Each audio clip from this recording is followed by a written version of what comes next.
Hey everyone, welcome to the UFO Hub live stream. Today is open lines and I'm glad to be back. I know I had to take last week off to get a whole bunch of stuff done, and I'll certainly will get into it with you guys later on. But for now, in the beginning, I have Sally waiting for all of you that would like to have a quick numerology reading, and all that she would need is your first name and your date of birth. And so you can either join the Telegram group and ask or give your name and date of birth to Sally directly, or if you're in Twitch chat or the YouTube chat, you can simply put 3 asterisks and put your name and date of birth there. It's a lot easier for me to read it, and I will convey it to Sally. But yeah, I've just been busy with a lot of different stuff, moving over to different platforms. Some of you that already know or haven't heard yet, I am no longer using Facebook, Twitter, or Instagram. And so the new platforms that I'm simultaneously streaming right now is Twitch, video, and of course, Telegram voice only. And then, of course, Rumble, I'm just going to periodically upload videos because I don't have the ability to do live streams there yet. And, of course, podcasting as well. Still have to continue converting all the different videos into the podcast formats that they need. And so it's going to take me a while, but all the links are in the description below. Also, Sally is going to just be doing a quick reading for you guys, and just for fun, because I know you guys like that kind of stuff, and she's been very accurate so far, and just a wonderful person anyway, and so I'd love having her on. And so if you would like a more in-depth, longer reading, of course, Sally does the private sessions as well. So her links to her website, to book a reading, or the app that she has for the Apple, I believe, regarding numerology, all of that is basically in the description below. So I hope you check it out. So later on, I'm then, of course, going to get into some other topics I would like to cover, and then, of course, your stories. Please don't hesitate to join the live chat, or the live voice chat on Telegram is going on right now.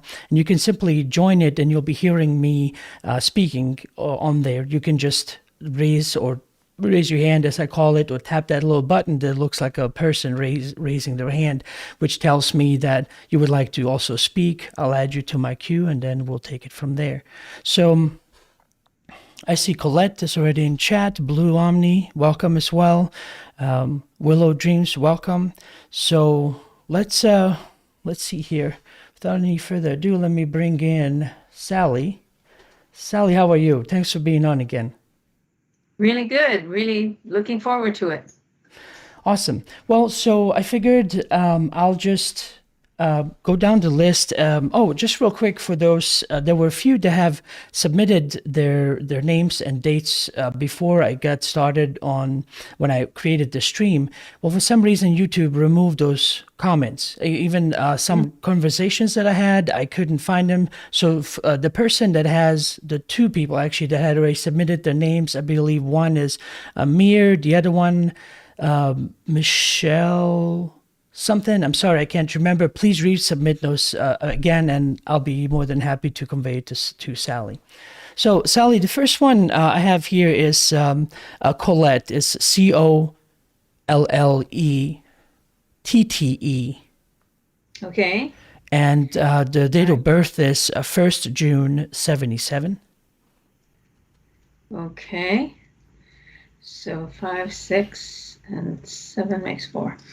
Okay, so let's see what we get here. So 6 and 5 is 2, and 4 is 6, and 5 is 11. So Colette's first name reduces to the number 11, which is a master number in numerology. What that actually means is that it gives her kind of a highly intuitive personality. It's called the number of you can call it psychic if you want, but it's really kind of like two high-tuned antennas sticking out of the top of her head, and she's picking up more kind of energy from people more readily than most people because of that 11.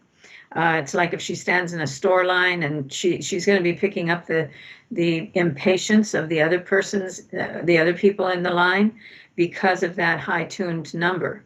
And also the first letter of her first name is a C, which is ruled by the 3, which would make her very communicative and eloquently communicative.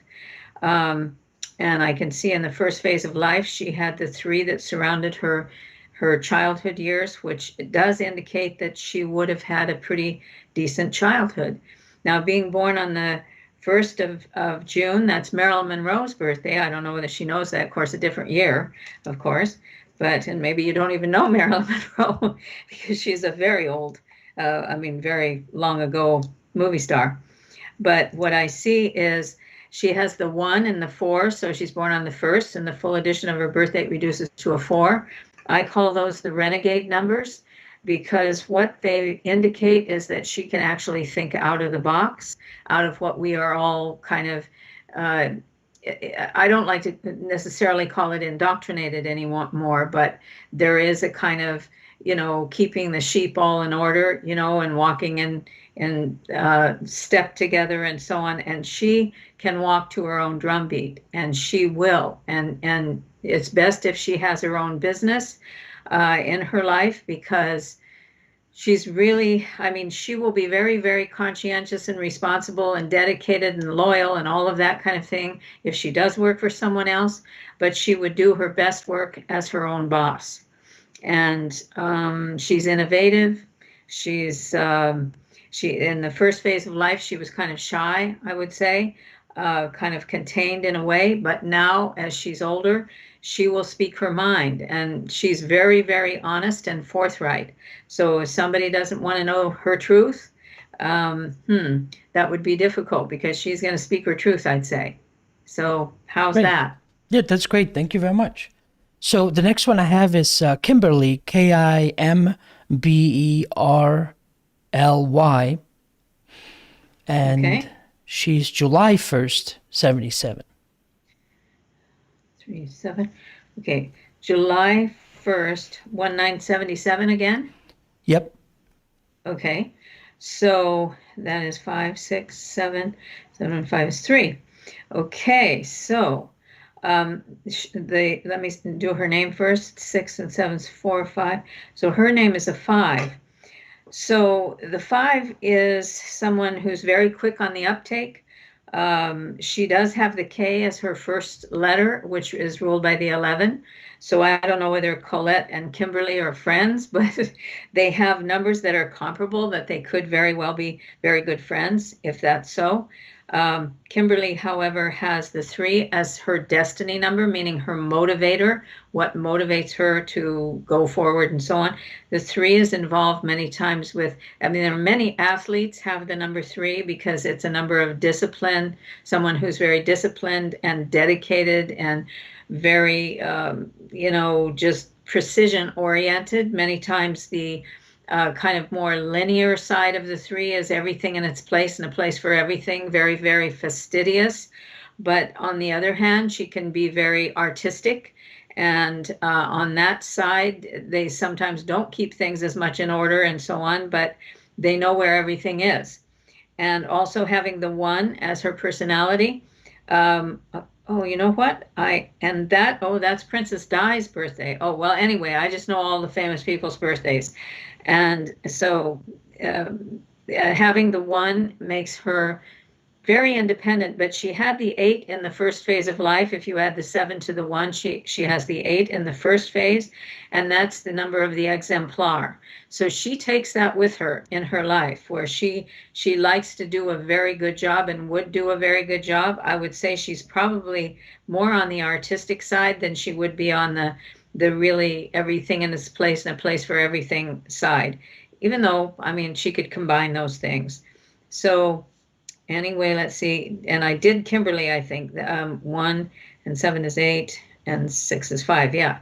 So she has the 5. She's got really, really powerful numbers, actually. I mean, they're all male in orientation. 2, 4, 6, and 8 are the female-oriented numbers. 1, 3, 5, 7, and 9 are the male-oriented numbers. That just means action-oriented. She would tend to be very action-oriented, I would say, too. Okay. Thank you. So we have a few more people online. So just want to remind everyone real quick, if you're on Twitch, you can submit your in your comments your first name and date of birth for Sally to give you a quick reading. On YouTube, also just first name and date of birth. But on either platforms, I just asked if you could add 3 asterisks to it, so that way it'll jump out at me and I know it's for Sally. And okay, so the next one I have is on YouTube, and it's John, Jon, Okay. and that's 12/8/61. So I would think December 8th, 61. Okay. So 7, 8, 9, 10. All right. Well, John's no lightweight. Let me tell you, he's a strong dude here. Full edition of his birth date is a 1, and he's born on an 8 day. Both the 1 and the 8 like to feel in control, basically. The 8 is a little more, I would say, I want to use the word classy about it. I mean, they just do a very good job. It is the number of the exemplar, the person who sets the example for others. The 1 likes to be in control regardless of what things are, especially as a destiny number. They just need to lead. I mean, that's what they came to do. They came to be a leader. And so, they don't even usually get in the game unless they think they can win. Like being an athlete. I mean, LeBron James has a 1 destiny. So did Tiger Woods. So does so many of the really great athletes have the 1 as their destiny number, and that's what makes them great, because the 1, when they set their mind to doing something, you better move out of the way, because they're coming through, and they're not good losers. That's why when they get in a game, they know they love it, and they will make it so that they can win. So I'm very impressed with this birthday. The first name reduces to a 3. So he's a friendly, outgoing guy, probably very, attractive to people, actually. I would say, he's got the manly thing, and he's got the powerful female-oriented 8 as well. So he's got a soft side to him too. But they're both really powerful numbers. The most powerful numbers of both male and female. The 8 is the most powerful of the female numbers, and the 1 is the most powerful of the male numbers. So we got a powerful guy here. Okay? Okay, great. Thank you. I don't get any comments, right? Say that again. Oh, well, there's basically just one of them was, let me see here. Saying, thank you so much, Sally. I've never had so many compliments. The other one says, thank you, Sally. That was from Kimberly and so on. I just figured for sake of time. Sure. Yeah, we need to get as many people in as we can. So, I mean, right. I don't need that. Yeah. Right. So, again, some of you still watching, don't hesitate, submit your names, and I'll get that to Sally. The other one is more on a personal nature. It's for a family member, actually. It's Jackie, Jackie. And was that the name at birth, or was it Jacqueline? That's a good question. I think, let me see here. I'm probably going to get an answer here pretty soon. But here, the date of birth is actually 8/26/84, and then I'm still waiting for the name to come in. Because it's I mean, we always call it just Jackie, but I don't know if it's. Yeah, it's probably usually Jacqueline, but. Oh well, even being called Jackie all the time, she will affect what that name represents, which is a 3. So you have a lot of people. See, people with 3s are pretty outgoing, and not really necessarily audacious, but they're outgoing. They're friendly. They're open. They like to ask questions, and they like to communicate. So we've had 3 3s here already, I think. Yeah, I'm getting just Jackie, Jackie. Okay. Yeah. Well, she has the 3 as her name, so she should be a pretty friendly, open, outgoing person. And then was born on the 26th. There is an 8 again, which means she likes to be in control, at least of what she's doing. What happens with the 8s is that they're exemplary in what they do, because they just have to do it right, is the point. There's very few, like, who can I use as some examples? Some of the generals in the services and colonels and things have 8s, because they just do exactly what they're asked to do. And even if they make an error, they like to go back and brush their tracks out. If they know they did, they will make sure that they do it right, no matter what. The full edition of her birth date is an 11. So the 11 is a very socially pleasant number, but it also means that she has that highly intuitive ability too. The 11 always gives people a sense of knowing something they don't know how they know necessarily. but it comes from that high tuned, we're just energy basically. So 11s are much, like I said, like two high tuned antennas sticking out of the top of their head, and they're just picking up much more than other people. In fact, they need some quiet time very much. They're very affectionate people too, very, very affectionate. And oh, Martha Stewart was who I was thinking is born on well, she has an 8 destiny, so everything is right, and she's born on a 3-day. So Jackie has some of her numbers, so I bet she's artistic again too. She could be very artistic as well, or she could be like a scientist. I mean, the 3 can go either way, the very linear left brain or very right brain oriented, which is artistic. So I hope she could be both, basically. Right. Okay, thank you for that. The next one is Karen, Karen. Okay. And it's 5/29/1950. Okay. 950. Oh my gosh, we have so many 8s here. Full edition of her birthday, it's an 8 and an 11. She's got the reverse numbers of Jackie. So Jackie was born on an 8-day with an 11 destiny. She's born on an 11-day with an 8 destiny. So the 29, 2 and 9 makes 11. And when it's the 11, it's a master number, so you don't reduce it down to a 2. I mean, it can be, but mostly people who come in with those high master numbers live them, live up to them. And that's, again, she'd really be a very good friend. I mean, over the top good friend.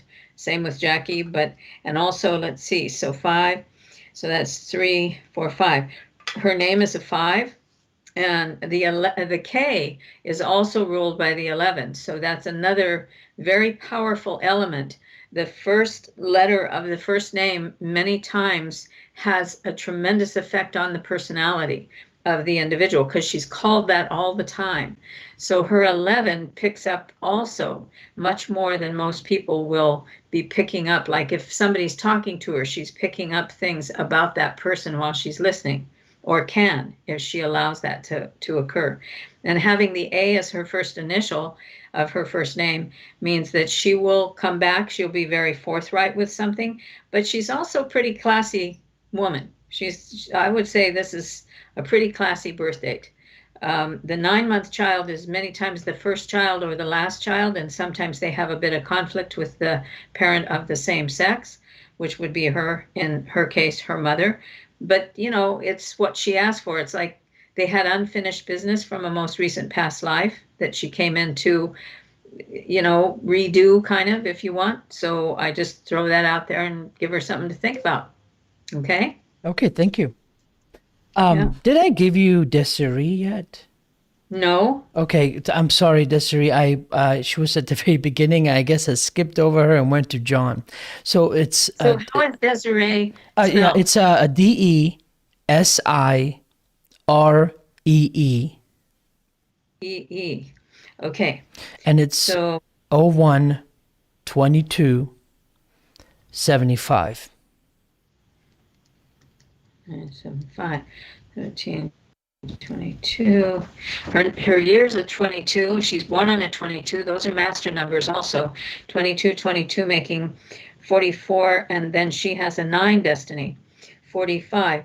So her name is an 11. Well, no kidding, Jack. I mean, we got UFO hub here. So we've got a lot of people who are really in another dimension, in a way, in a higher dimension than most people exist in or allow themselves to exist in, because we can all get there. It's just that these people with the numbers that they have can get there easier than most people, because I have the 22 as my destiny number also. So, it's just we gravitate to the esoteric world, to the things that are more esoteric and actually much more interesting than most other things. So I would say that she is Doesn't like to have a boss at all. I hope she has her own business. She would be really wonderful in her own business because she has a classy personality. The 9 is the number of aristocracy and gentility, but it's also a number of the universal humanitarian, like Mother Teresa and Gandhi and Nelson Mandela and some of the people, Malala, that is helping women in the Middle East to get educations. They all have the 9 destiny. And so it does mean that she came into this life to do something that truly helps the many as opposed to the few. And she's got all the energy in the world to do that with the 22. 22 is a very, very energetic number. So, and her name number is the 11. So she's also very pleasant in the world with people. The only thing that really jars her a bit is if she's treated with disrespect in some way that she doesn't deserve. That will get her little red button kind of to flash there, because the 9 has a little bit of a flash temper. But it doesn't matter because she is a class act too. I mean, you got a lot of class acts here. Wow. Great, thank you for that and the comment too. So this one is from this is not his name, but just someone who's, I guess, been on the fence on this. So his nickname is Roots, but actual name is Nick, Nick. Okay. Born from birth, he was named Nick. From birth, named Nick. No, from birth, okay. Based on what I can read here, and okay. That's 9/22/85. 1985. Correct. Okay. So 599. So, wow. Well, here again, he's a very evolved spirit. He has the 22, like that last woman, and a 9, like Desiree. So, my gosh, we're getting people that match up here. Maybe we're playing a match game here. I don't know. But anyway, and also he's born in the 9 months. So there again, he was either youngest, oldest, but wherever he fell, there would be some kind of issue or element that he came in to do to kind of make up from a past life with his probably father in many respects. But many times it's more the mother than the father, because the mother has such control over the kids initially. But his 9 is, see, here again, it's the number of aristocracy and gentility, and the 22/4 is a number of someone who will be very forthright, and but the 9 isn't really a person who wants to just get in somebody's face, because it is a classy number and it is a humanitarian number. I mean, feeling tremendous empathy and compassion for people all over the world and so on. And the 22 is also called the number of the visionary. So that can be another thing. I mean, he could be in the tech world, for instance. Nick is a 1. So having the 1 as his name number, it's a very, what does he call himself? Did you say? Let me scroll back real quick. He said Roots Calhoun, Roots, Roots. He says but everybody in my life aside from my mom calls me Roots. Okay, well, I like Roots for him because it's a 6, and it goes very well with the 9. The 9 is the universal humanitarian, which is his motivator, where he wants to take himself, actually. I mean, 9s do all kinds of things. They can be in literally any occupation and succeed if they're willing to put forth the energy to do that and actually work for bosses. They like to work for corporations more than they like to work for themselves, because they just intermingle with people very well. And he'd be very conscientious. Roots, being a 6, is the number of just the humanitarian, meaning there's a person who cares about the animals and the earth and so on. And the 9 cares about the whole world and what's going on with the whole world. So with Roots, he's got both numbers. But his main number from his name is the 1, which is a very independent, very innovative, very kind of a trailblazer ability. But, I really need the full name from birth to get exactly how he's presenting himself in the outside world, actually. So Okay. Well, that's maybe just kind of anniversary. this would be an opportunity for him to then contact you and maybe get a in-depth reading and exchange information that way, I guess. But that also goes to everyone else. If you would like a more in-depth reading, don't hesitate to contact Sally. All her contact information and booking any longer and more in-depth readings are in the description below. So, Sally, the next one I have is Emily. Emily, thank you very much for your super chat. Her name is spelled Emily, Okay, and you it's got that? 3785. Well, Emily's going to love what I tell her about her. Uh, so 3 and 6. So she's born on a 7-day, which means that, well, the seven's called the number of the genius. And they are very unique and unusual people who have sevens. And they walk to their own drumbeat, absolutely. Albeit she has a 6 destiny, the full edition of her birth date is a 6.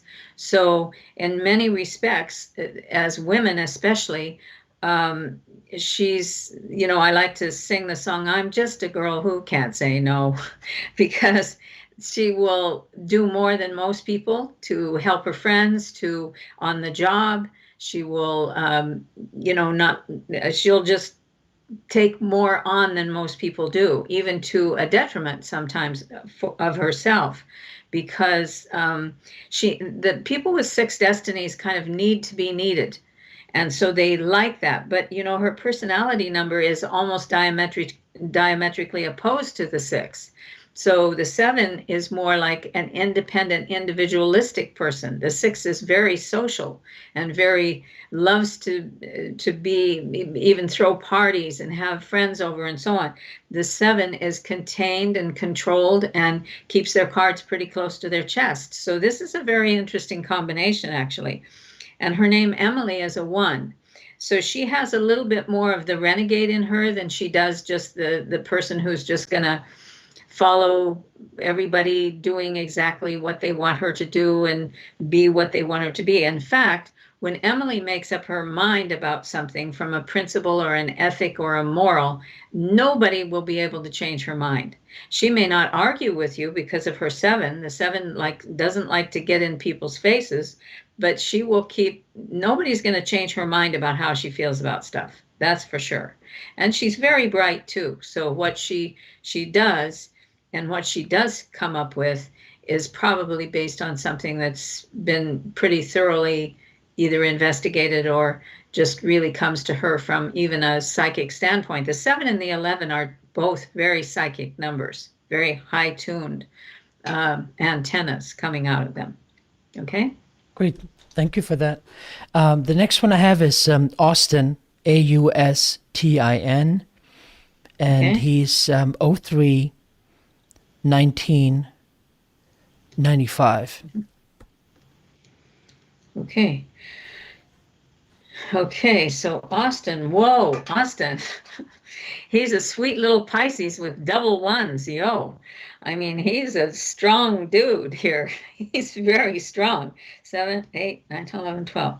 And his name is a 3, Austin. At least, again, I have to have the full name from birth to really be able to tell them exactly what they're exhibiting in the outside world. But having Austin as a name, it's a pretty forthright number.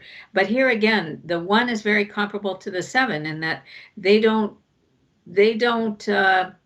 it's not that they don't want to call unwanted attention to themselves. It's just that they keep their cards very close to their chest. They really do not offer a lot. They're kind of a scratch your head kind of person for some people. Who are they anyway? What do they really like and so on? What they like is when they like something, they go full bore in it. I mean, they become the best at what they do.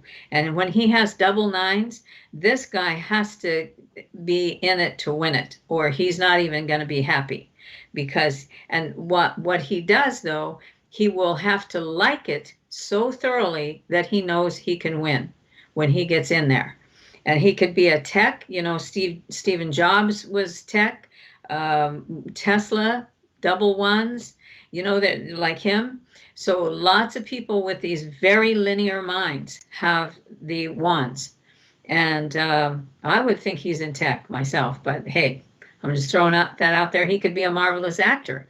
I mean, George Clooney has ones. Let's see who else. I'm trying to think of a few people. I'm older than most people here. So I was thinking of Clark Gable. I know he was a one, but that's pretty far. That's a really old guy. Anyway, so that's what I see him. All Very, right. very powerful man. Great. Thank you for that. The next one I have is Edward, Edward, Okay. and he's May 26th, 86. Okay. So we have 6 and 5 is 2 and oh my Lord. So many strong and powerful people here. Yo.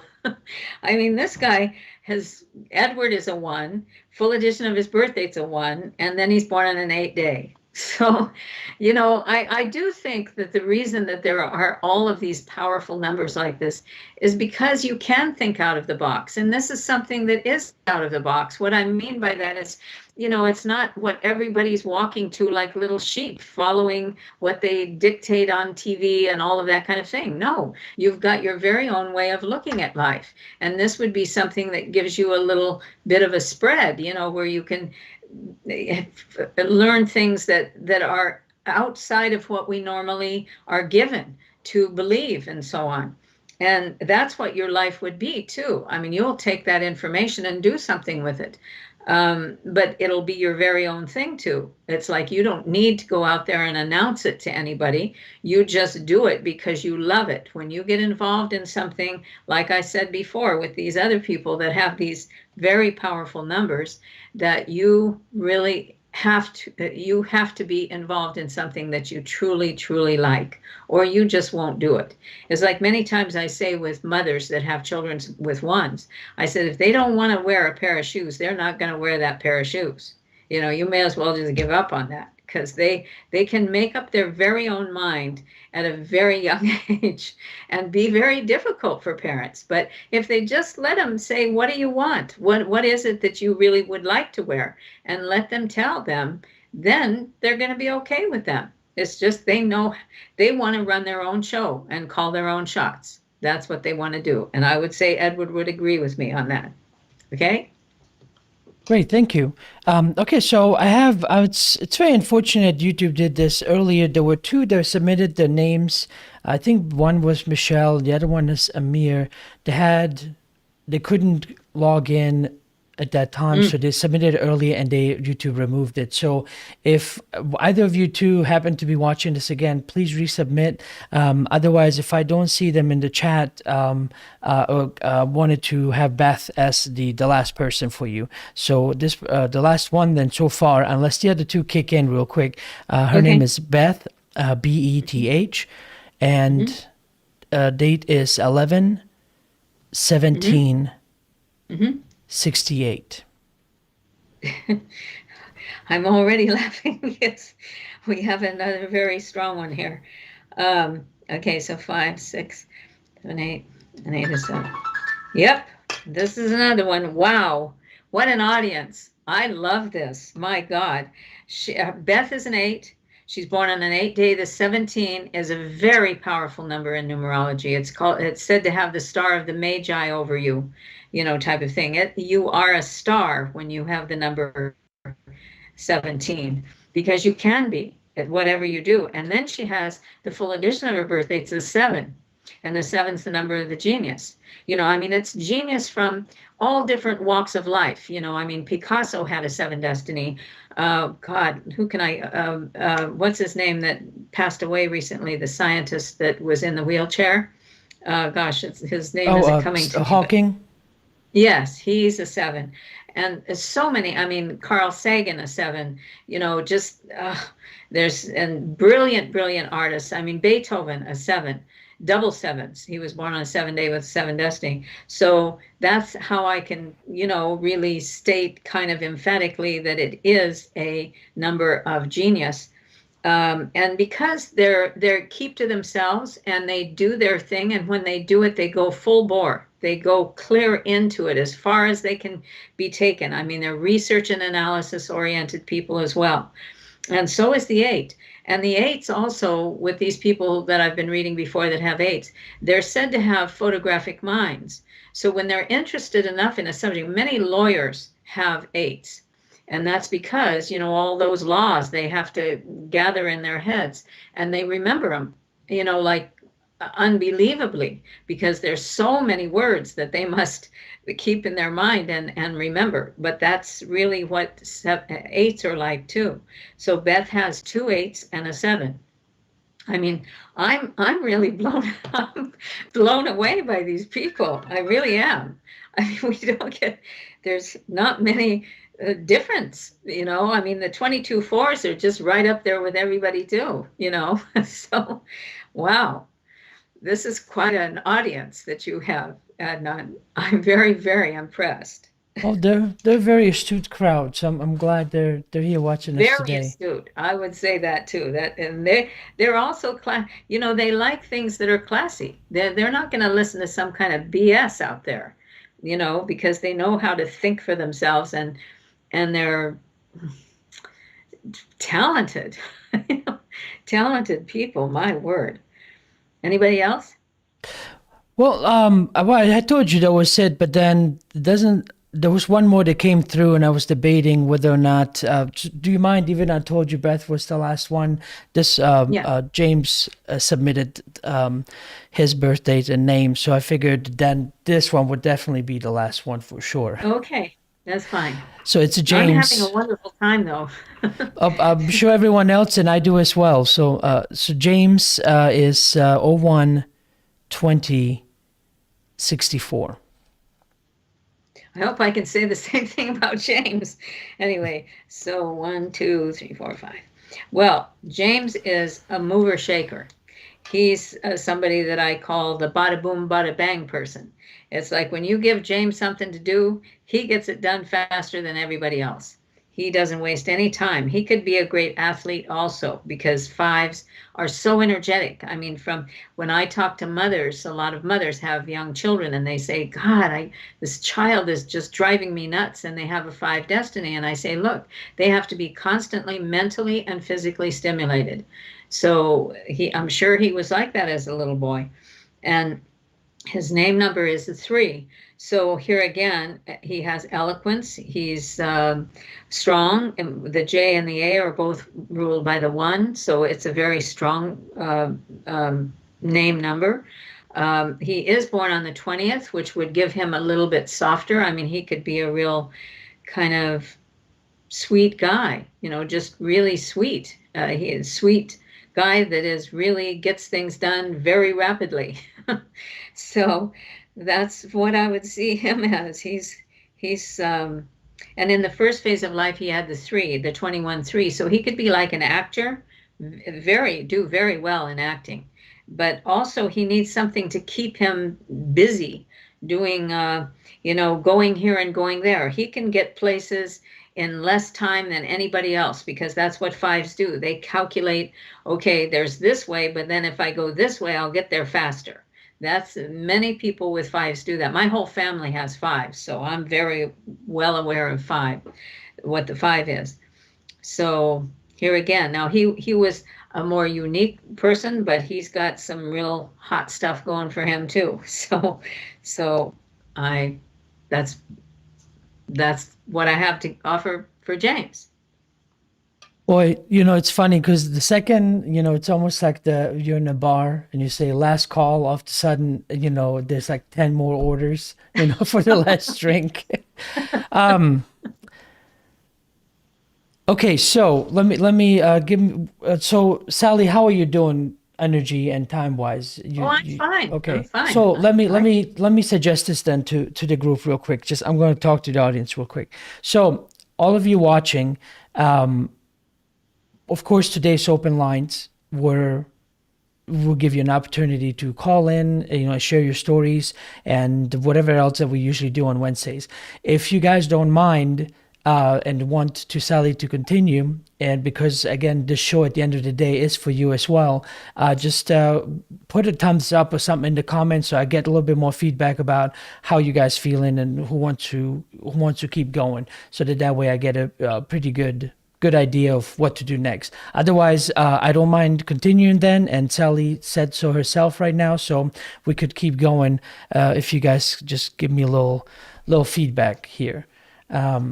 But yeah, the Sally, it's funny. It's one of those things where you know it Hmm. was. I mean, it was going Yeah. steadily, but then now everyone Yeah. okay, Well, one I've I've going, read about 11 more people going. so far, so Right. and 11's a really good number for your Yep. No. program. Right. Yes. Yep. All right. So fine. Y'all want to keep going? Then let's keep going, I guess. Um. So let's do another 15 minutes, and then that way it would be a full hour. And of course, Oh my always as gosh, I've I as had I've no already clue. Wow, I've been as having such a good time. well, good. I didn't even know that kind of time was passing. Yeah, Wow. me too, and I'm sure everyone else because they're submitting all the information, so they wouldn't be if they didn't have a good time either. So, but anyway, again, I don't know how many times I'm going to say it, so I'll just keep on saying it. If you would like a in-depth reading, and this is just a quick reading for all of you, and I've gotten pretty much everyone responding that they thank you and or you were dead on basically in short terms. So, if you want more, don't hesitate to check out Sally's website, book your own private reading, and you can get way more than you're getting just now. And so take that opportunity as well. And I'll put that out there before we continue here. So the next person I had was Niels. He's from the Netherlands, How's and that wow, it's spelled? Neils it's or N yeah N oh no Niels. Niels? Okay. Yep, and And he's what's his birthday? 24/10. So basically, they're in Europe. October 24th. They're in Europe. They're doing everything backwards. Yes. I'm just kidding. So it's 24/10. So October 24th, 81. Okay, so we have 7, 8. Oh my God, we've got another 8. It was 6 and 5. Okay, so Nels is a 5. And so, that means he has a very quick mind. He has the N as his first initial, which is also ruled by the 5. So it's just a very quick on the uptake, and impatient. He can be a little impatient because he would want to gather more than what he might be being given at times.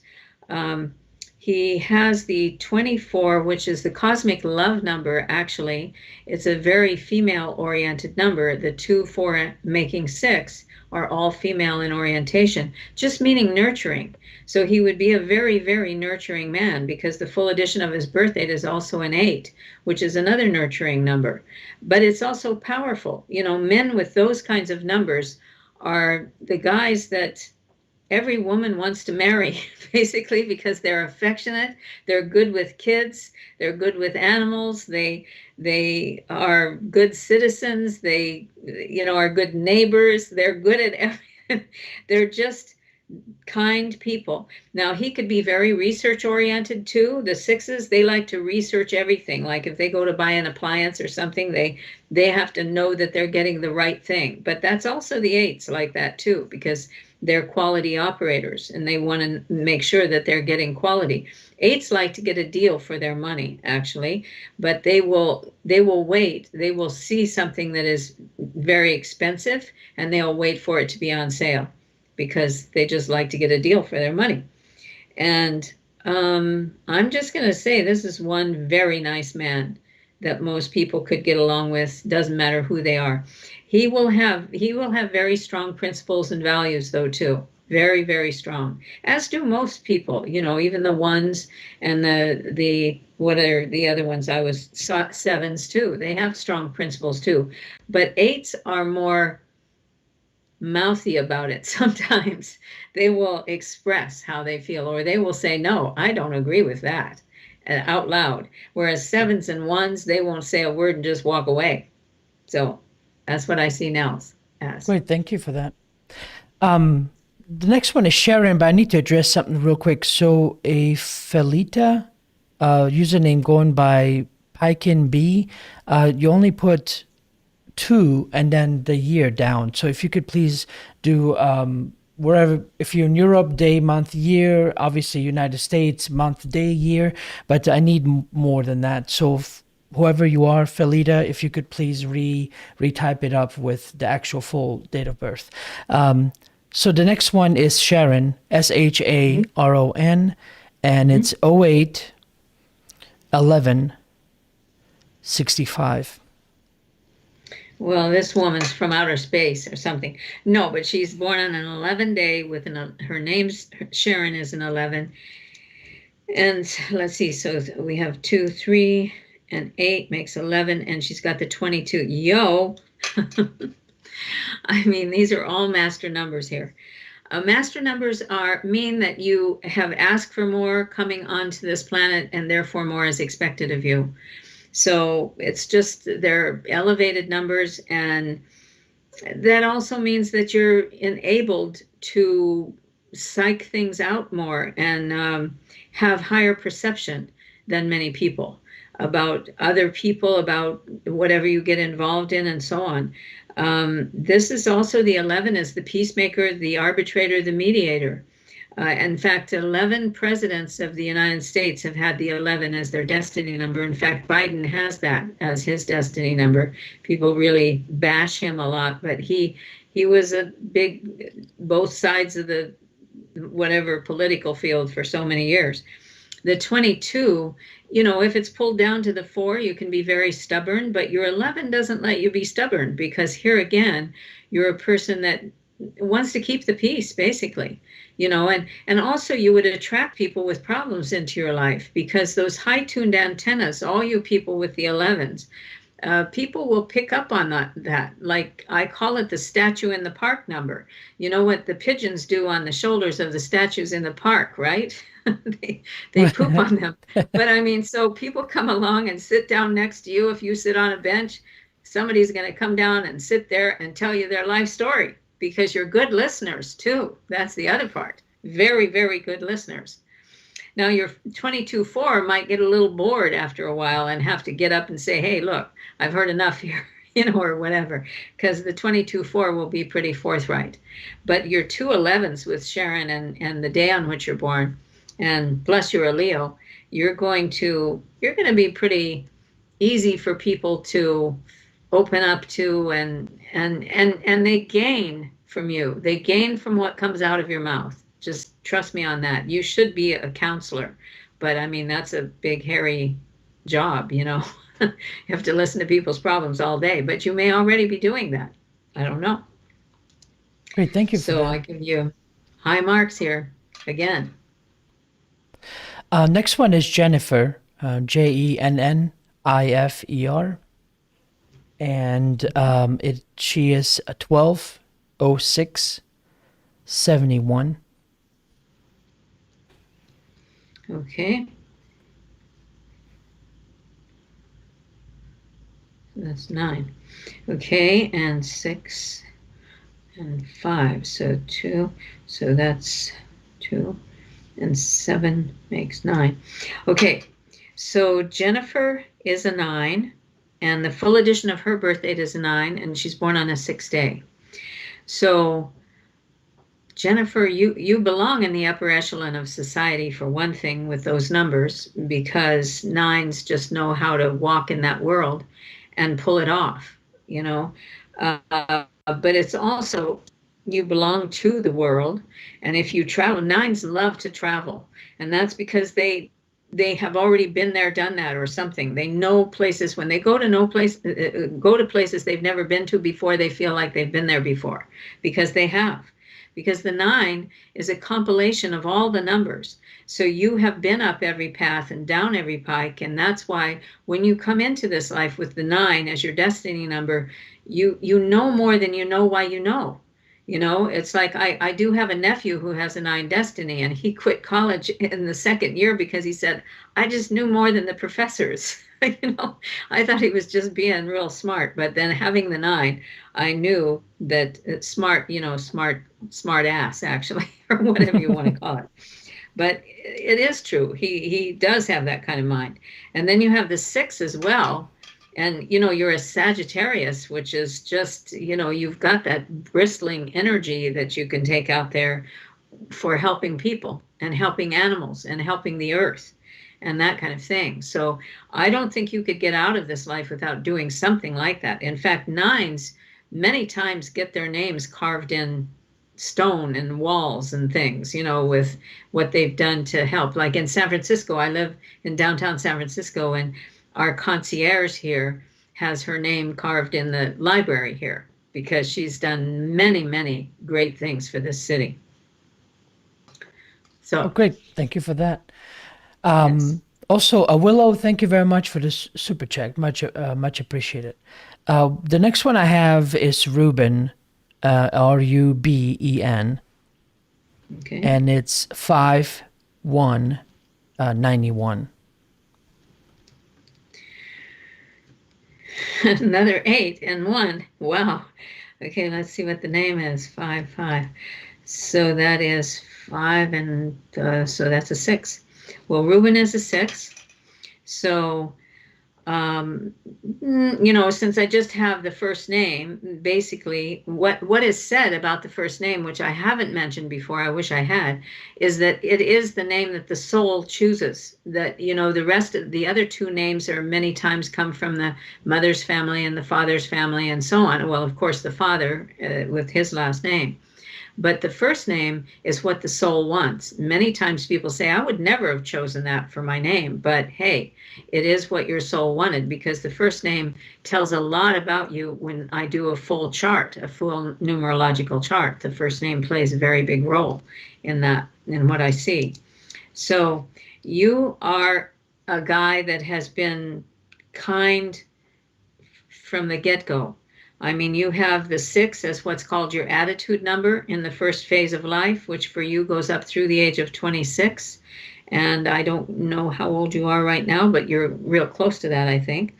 And you have the 8 as your destiny number. So, you know, you're just a really stand-up, nice guy. You know, again, just a really good human being. Care about I mean, you're strong too. You've got that 1, and you also, I throw Taurus in there too. I throw some astrology in there because, you know, it does have an effect on the numbers too. Taurians are very willful people, but you're willful in a way where what you do is going to be excellent, and it's going to be of your own making in many ways. People with the 8s can be very artistic as well. But they're also excellent with math and science and all of those kinds of things as well. So you've got a really nice combination here, you know, because you have a strong personality that's also very caring and conscientious about what you deliver in the world. Okay? Great, thank you. Next one is Felita, Felita, Okay? and it's 2/10/74. Okay. Okay, well, Felita is, she has almost the same numbers as this last guy. Let's see, 2 and 5 is 7, 8. Yep, she's got the complete identical numbers of Reuben. That's really interesting. They come in a little different form. Reuben's name was a 6. Her destiny is a 6 from her birth date. She's born on a 1 day, so was Reuben, and Reuben had an 8 destiny, and her name is an 8. So it's very comparable. She would be very comparable to what I said about Reuben. Now, the F that she has as her first initial is the 6, also ruled by the 6.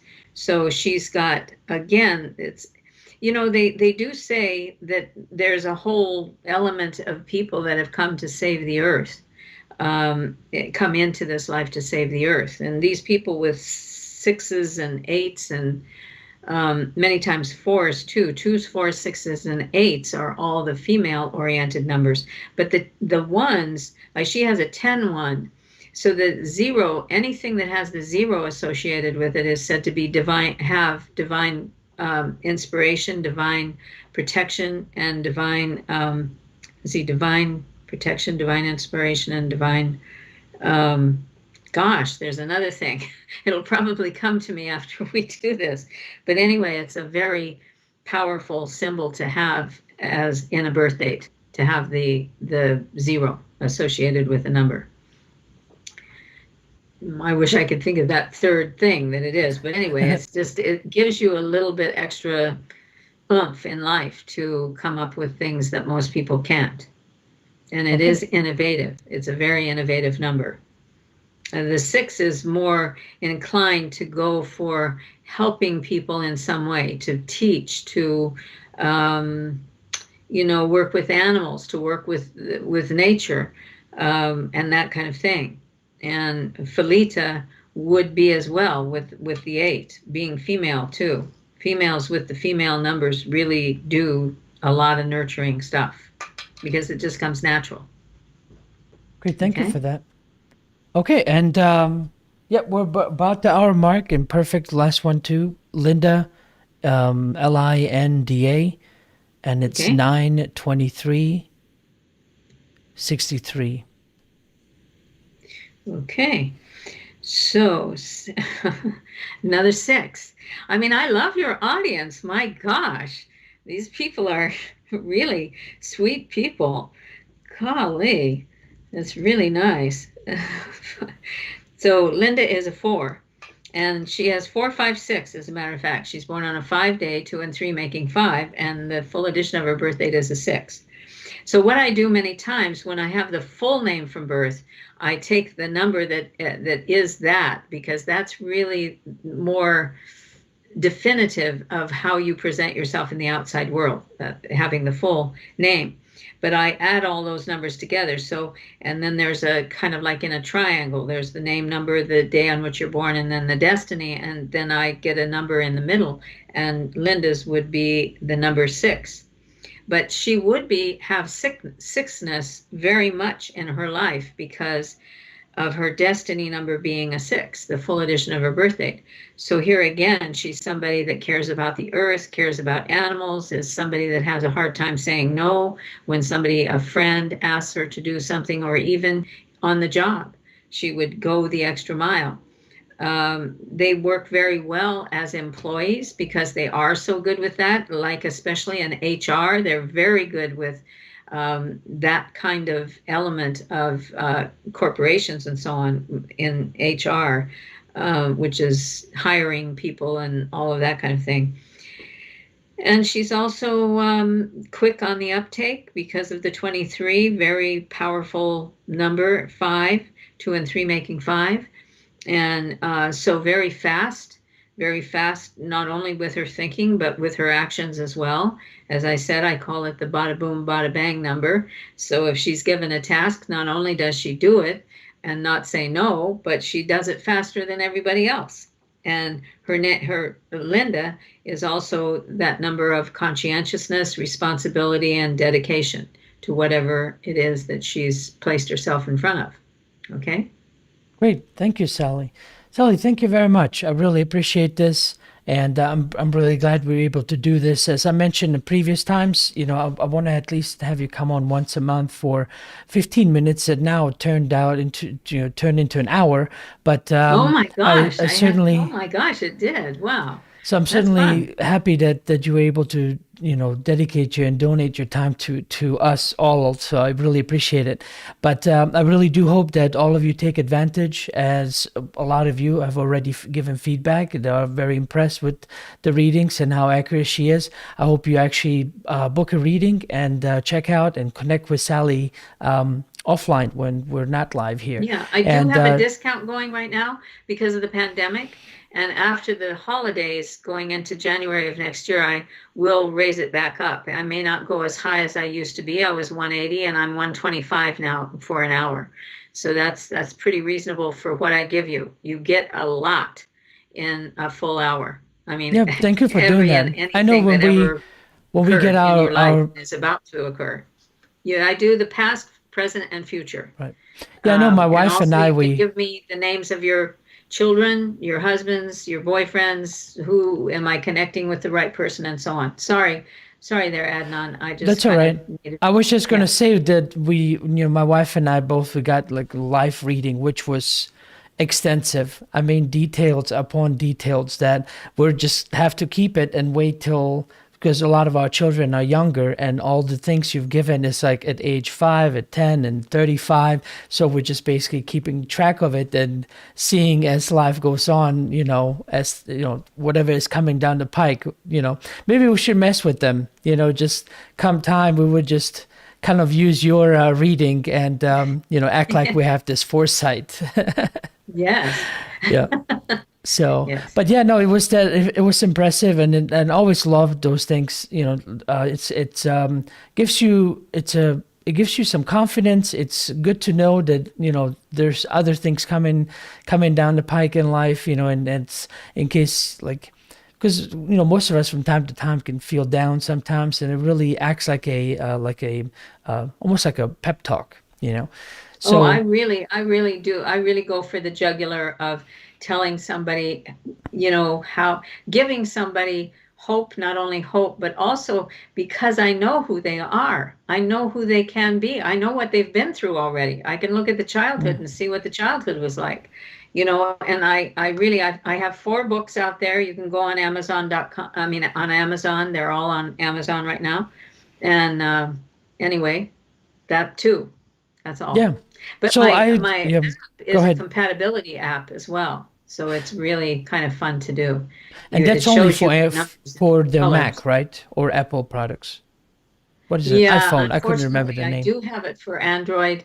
I just have to upgrade it, and so Android doesn't have it up right now. But I'm just trying to find anybody out there, be an inexpensive um, tech guy that knows or woman that knows how to upgrade an app. I'd love to hear from you. Okay. Well, so please don't hesitate. Contact Sally. Sally, again, thank you very much. And yeah, well, if you don't mind, I'll reach out to you again in a month. So Oh sometime in my November, gosh, I love this. if you're Thank you, okay with Adnan, that, I'm so sure much. everyone else would love it too. Thank you. Okay. Thank you very Well, much. thanks again. And so yeah, we'll stay in touch. Okay. All right. Thank you. Okay.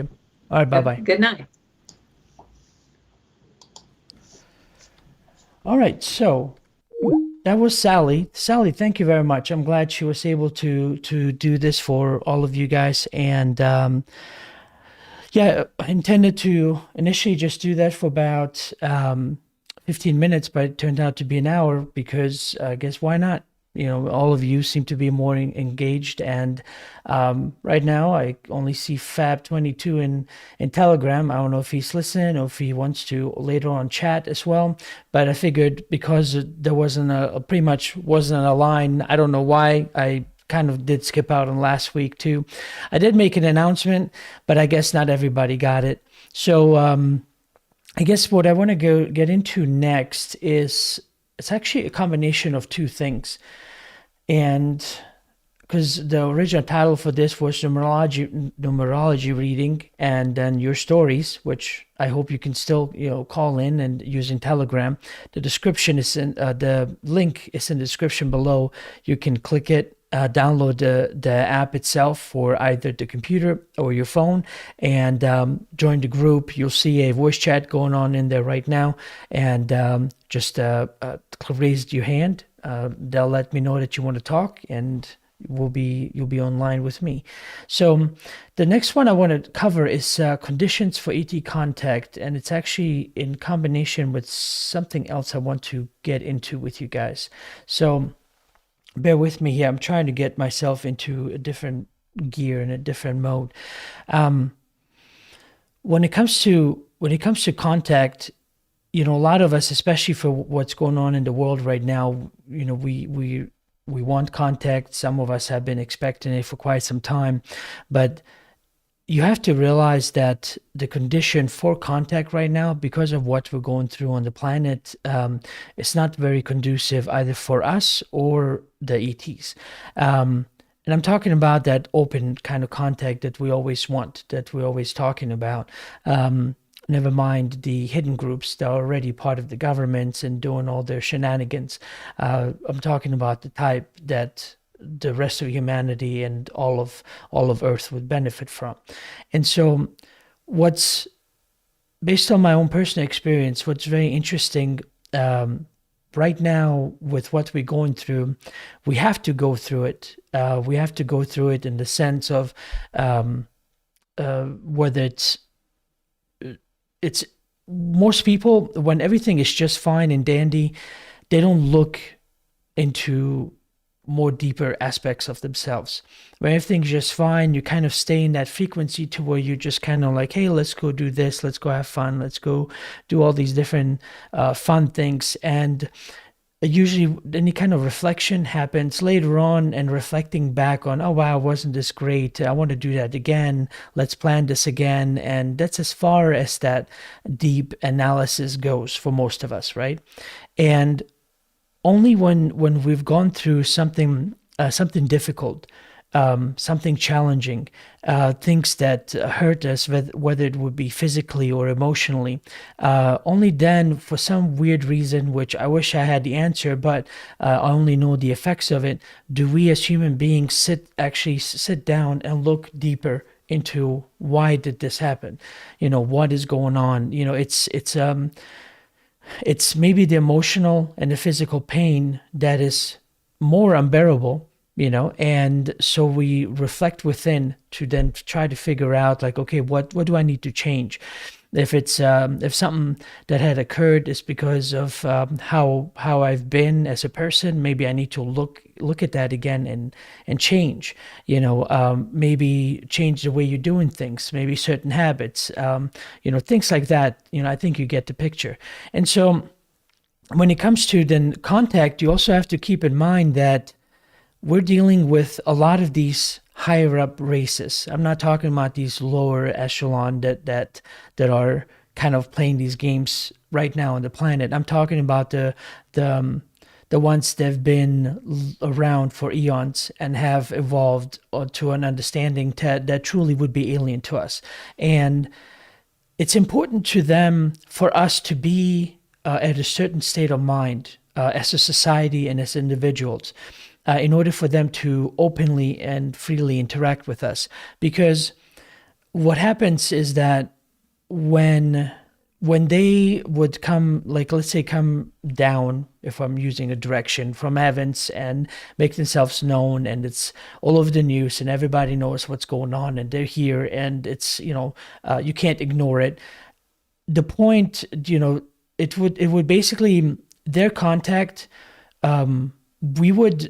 their contact would infect or affect us in ways that, based on my own personal experience of what I felt, the feelings and the communication, during the times that I was having those very heavy experiences of my own, they don't want to affect us too much, because then they would be interacting with us from a very, how should I say this? From a version of humanity that was caused by their presence, if that makes sense. Because then we would kind of rush into their world and want their technology and how they are and how far did they, how did they work out certain things, and trying to learn to where then moving forward, that reality with them would be basically that of I would say, like a teacher and a student, a parent and a child. And those more advanced ones, would rather prefer that of equals. And so it's more important for us to go through what we're going through right now in our way, to basically grow from it, to become adults ourselves, go through this eye of the storm, so to say, and come out as these newly found beings that are part of this planet, called humans, that then can more interact as equals with whoever else we make contact with, as opposed to just basically being rescued. Because there's so many people out there that just want them to, okay, please land, let's just interact, let's give us your technology, where are these med beds, let's just give us everything you got so that our lives can be better. And those type of beings, that's not what they wish, and they know that that's exactly what would happen if contact were to happen right now. And so what that means for us, for the planet in general, we're going to have to go through what we're going through, whether it be the volcanoes erupting, earthquakes happening all over the world, people just being very shitty to each other, and all these things that we're going through is in all these different regions all over the planet. We will eventually come to a point to where we will start looking within, and we will mature and progress beyond where we were before. And only then that kind of strive, that kind of challenge, that kind of difficulty would get us moving more and more forward to then become these beings that we all can become on this planet, and then contact in the way we want it to happen would happen a lot easier, because it's most of the good aliens, they're not necessarily interested to interact with victims.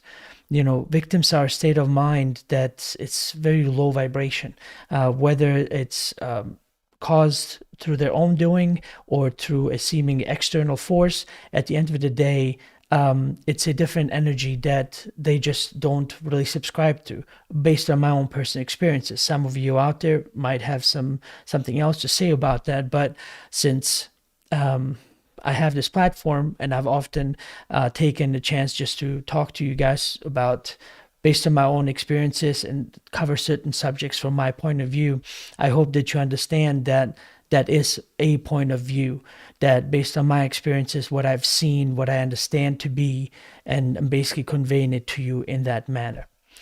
So let's see.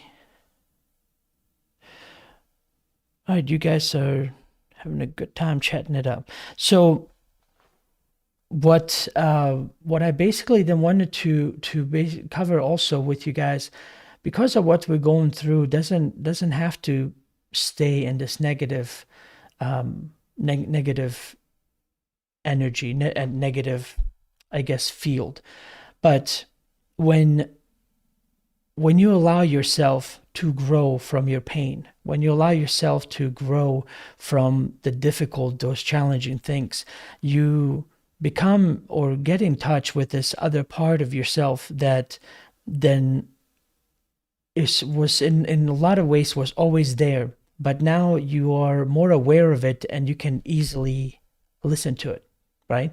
And so what I'm getting at is, a few shows back, I don't know if it was literally 2 weeks ago or whatnot, I just can't remember it right now, but I covered a little bit about preparedness, right, and the coming changes.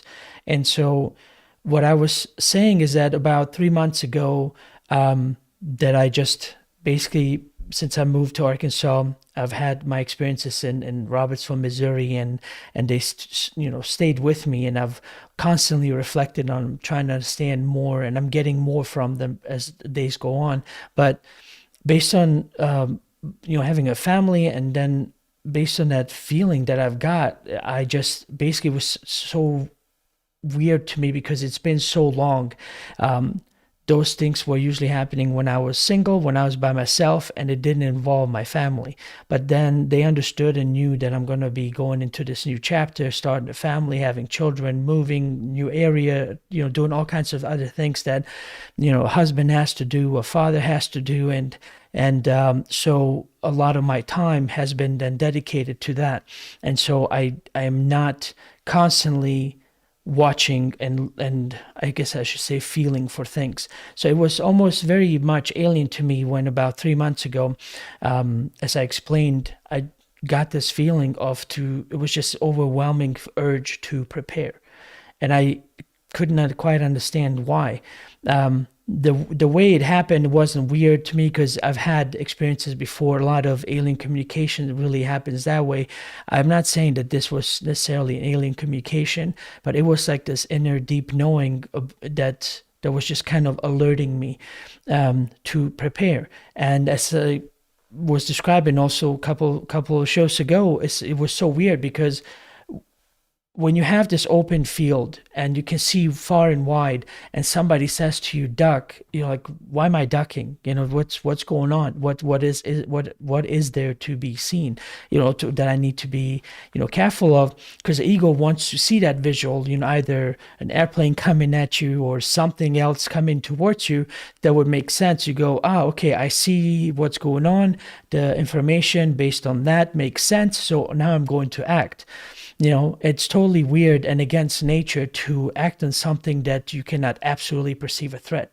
And so, excuse me.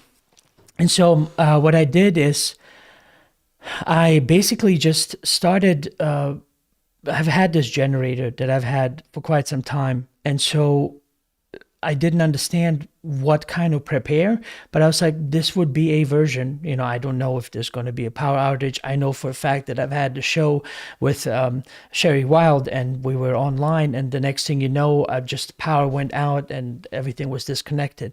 And so just even for reasons like that, it would be good to have that generator, to have it on standby to be able to use it.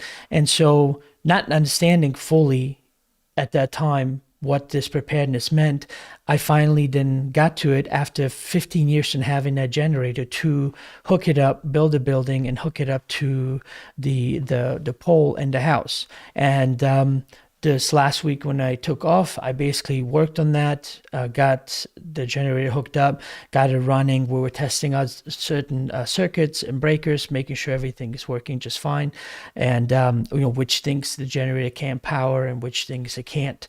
And so that was my, I guess, a physical action on a very supernatural feeling.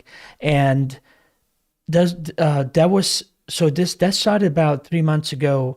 I started working on that shed, which I finally completed last week, but not exactly knowing what I'm preparing for. I also had told my wife, I said, hey, just pay attention. I don't know, the other thing that's important usually is for humans is food. So you go shopping weekly, please keep track of prices, the availability of things, and it's been several weeks now, but she said, okay, you asked me to tell you this. There's been, prices have gone up.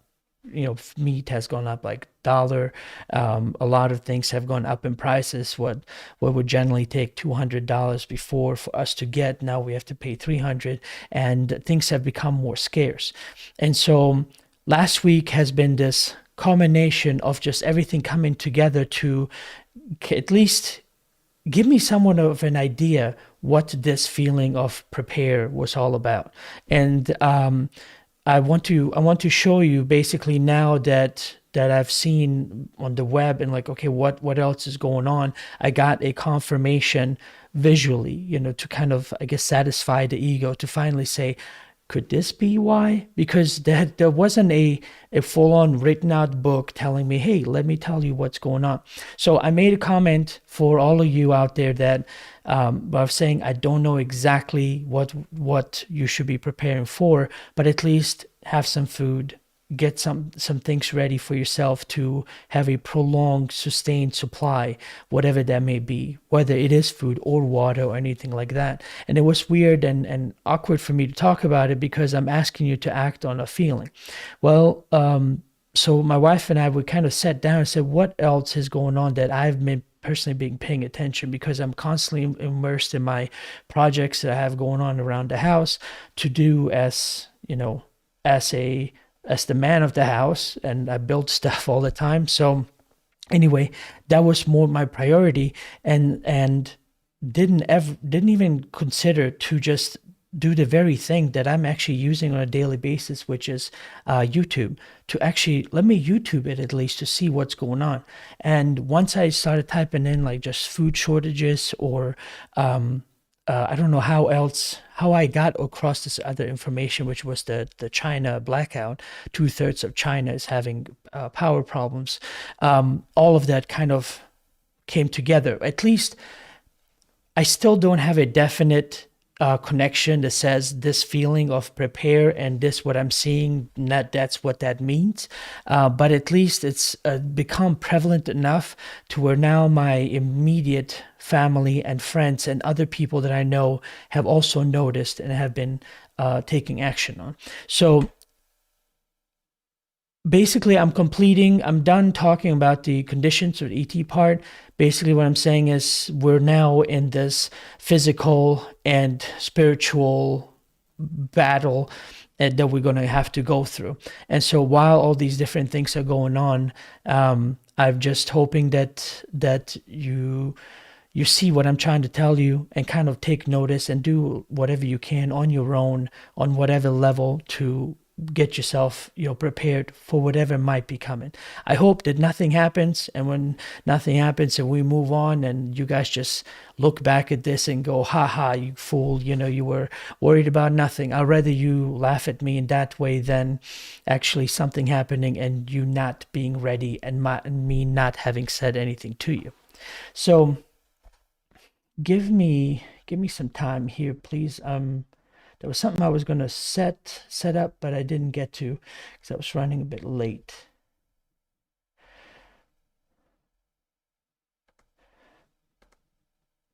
Okay. All right, let me see if this would work. Maybe.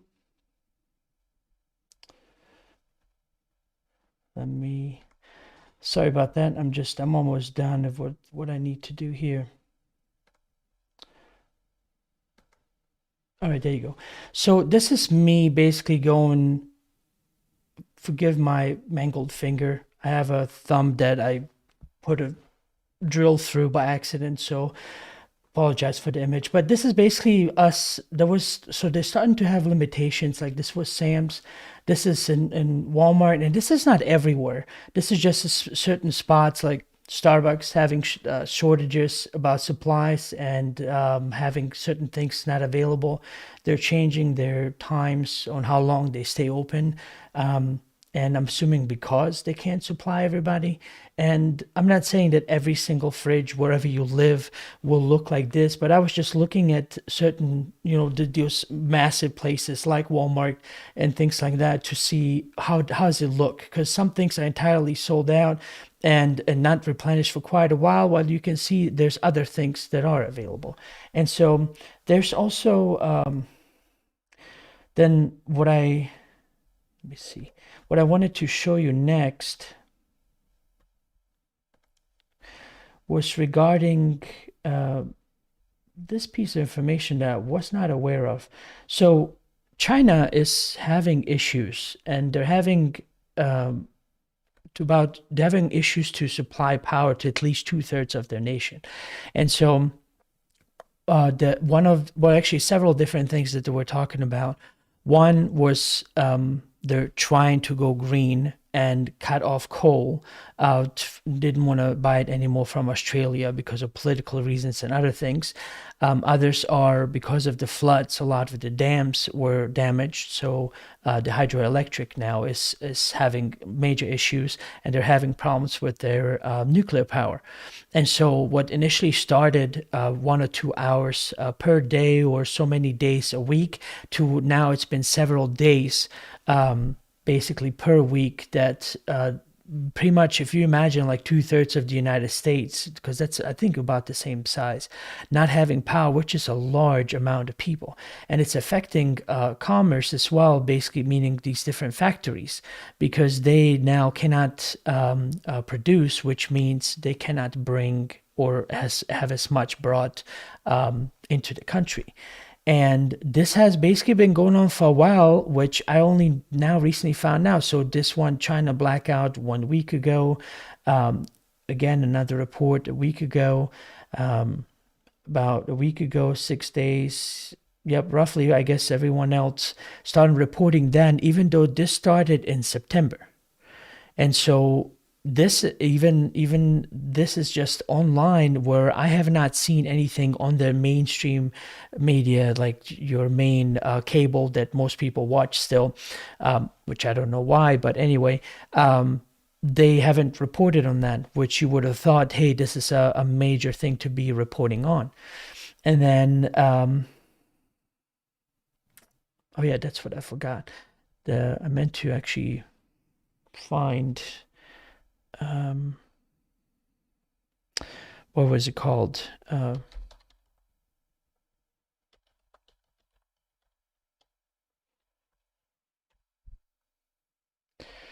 There was a huge backup of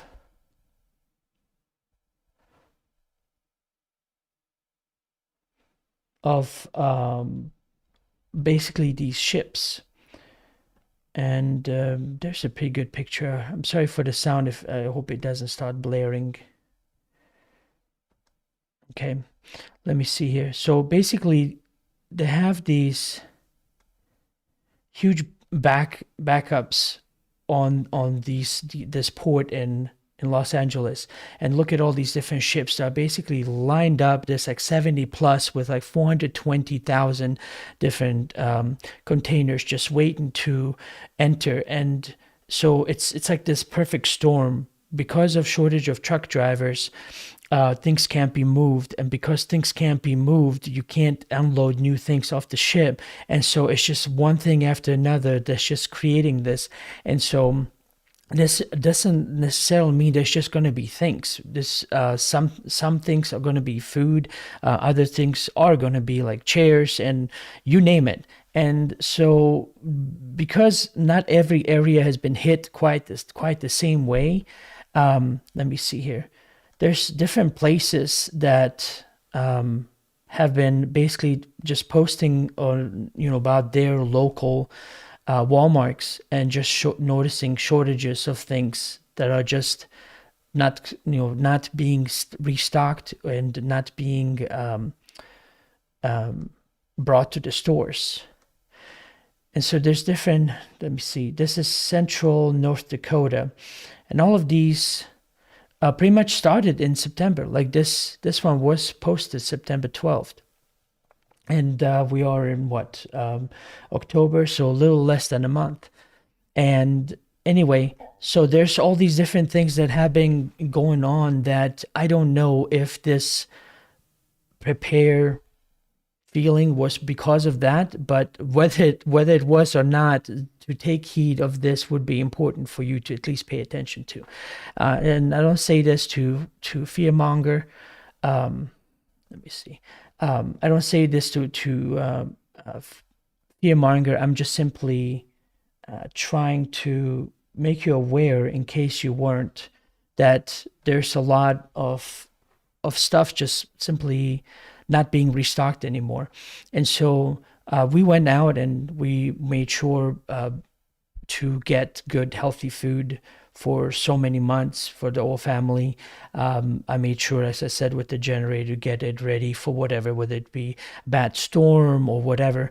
Or and then, of course, there's also the shortage of labor. A lot of people in the United States, I don't know how it is in Europe right now, are getting paid to not work. And so I don't know if people don't quite realize, if you are someone that, let's say, works in a factory, if you don't do that part and no one else is going to replace you, that thing you're doing, whether it's processing plant or building something, now there's not going to be any more product. And so now, with a lot of money being introduced into the economy, and you have, very few products being produced and available for sale, inflation is big. And so now what your dollar got you 3 months, 4 months ago, will get you less now, and even less moving forward. So as someone that follows UFO Hub for many different reasons, as you know, on UFO Hub, I cover many different subjects. I want to cover this, and I want to at least make you aware because I don't know how good of a bad, or how good or bad job media is doing. Because again, I don't really follow it. Occasionally, I might see these videos like this, and that's all the information that I get. And so I don't know what the pundits are saying, what the anchors, how they're presenting it to you. Some of the videos about China, and they were talking about that they were going to have these power issues moving all the way into March of 2020, right? Well, they were talking about, like, part of the reasons why they're wanting to do this and cut down all this power is because they want to switch over to greener energy and to utilize sunlight more. Like, you kidding me, right? Because winter is pretty much here. There's other videos where they're going to people's houses and smashing in their chimneys so that they can't heat their house because they're using coal and all these other things. But you're just going to tell someone, hey, just you're warm up, just utilize the sunlight more. I mean, it's absolutely ridiculous. And so whatever, if you were aware of this going on or not, I at least want to tell you. I hope you can, with, because I don't know what everyone else's, I guess, state is financially or otherwise, or what can you do, or whether you are renting a home or whatever. Forget trying to grow something because it's already winter time, and unless you have already established and built greenhouse, there isn't much you can do. But you can definitely think ahead and try to find good nourishing food that'll last you for at least several months. My wife, I kept telling her 6 months, and she was asking me, like, why you keep saying 6 months? I'm like, well, I'm only saying 6 months that I'm hoping that within, on the larger scale of things, if things get worse with available things, no food or products available, or it's readily available, that 6 months is kind of a good period of hopefully the government getting their shit together to where then it can kind of come back up. To say a few weeks, I think it's too fast for such a big, vast country. But 6 months, I think, is big enough for things to kind of slowly start getting going again, if they were to get going. I just don't know. At this point, I don't know, but all I know is to prepare.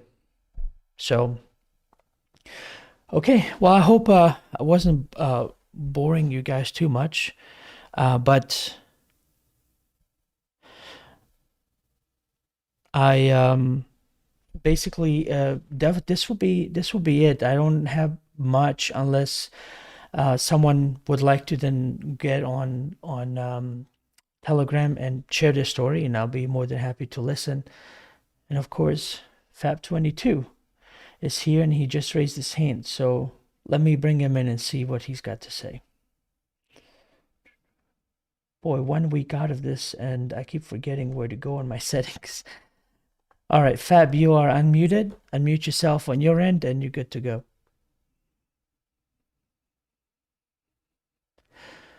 Fab, can you hear me?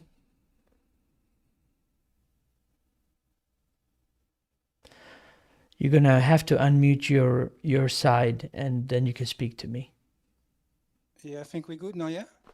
Yep, I can hear you now. Let me boost your signal a bit. So how are you, my friend? I'm good. How about yourself? Well, as I said, I've been preparing. Yes. Be prepared on the way. That's definitely the way to go, huh? Well, it was one of these things. I could continue, yesterday and last week's show and all these other things, but I felt like, because I waited too long for have my ego see something going on in order to react to it, I felt like I was falling a bit behind. So I thought, if I just cancel the shows, spend that week of just building and doing everything that I can come back today and move forward, just a normal scheduled way. And then, of course, with letting all of you guys know also what's going on. Yeah, thanks for that. Obviously, we have to do the stuff we have to do, and after that, come back stronger. Absolutely. Yeah. How's friends? I mean, any of this, how anything that you've noticed, or you guys, good to go? Yeah, we're pretty good to go. We've got elections coming up pretty soon, so media pretty much focused on that. Spinning their stuff, their story. Otherwise, the population in general, I think, is a bit like everywhere else. People are a bit uptight, upset. They get angry pretty fast. A bit of confusion, but all in all, it's going.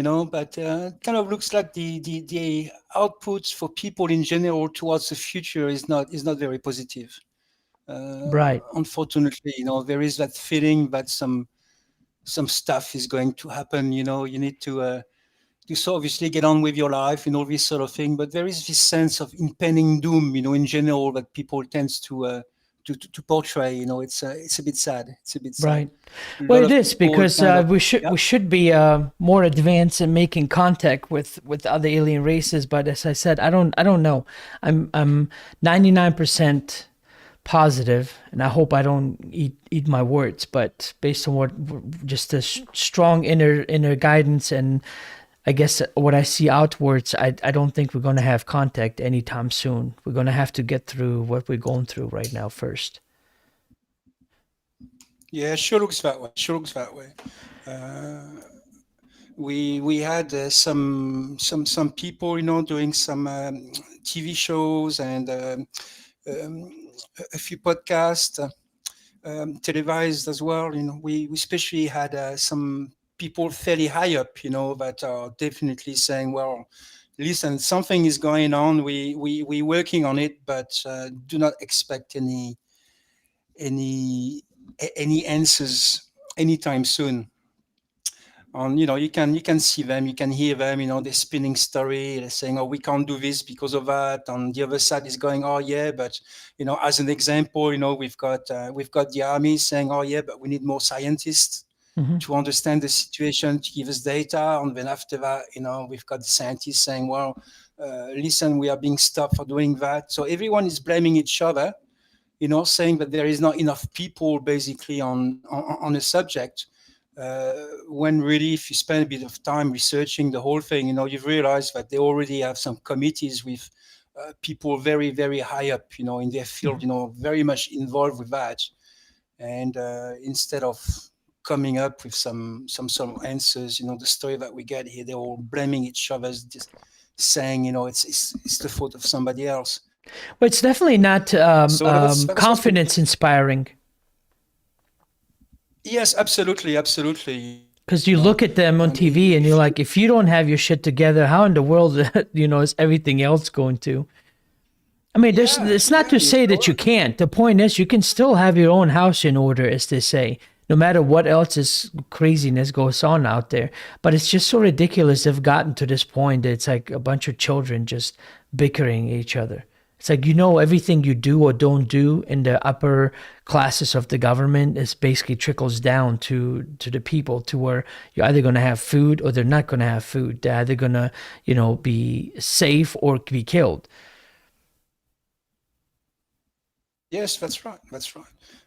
Obviously, there's some sort of focus here, trying to, how would you say, not instigate fear, but keep people on the edge a little bit. So somewhere along the line, if you ask a question, or you wish to look deeper into it, there is that sense of, "Oh, this is a little bit scary. I better go back to my TV. I better go back to the so-called normal life. On not look too much deeper into it." And I'm just, saying that, but it's probably part of how things are being run on a sociological point of view. Just, okay, be aware, but don't look too much into it. Don't look Right. too deep.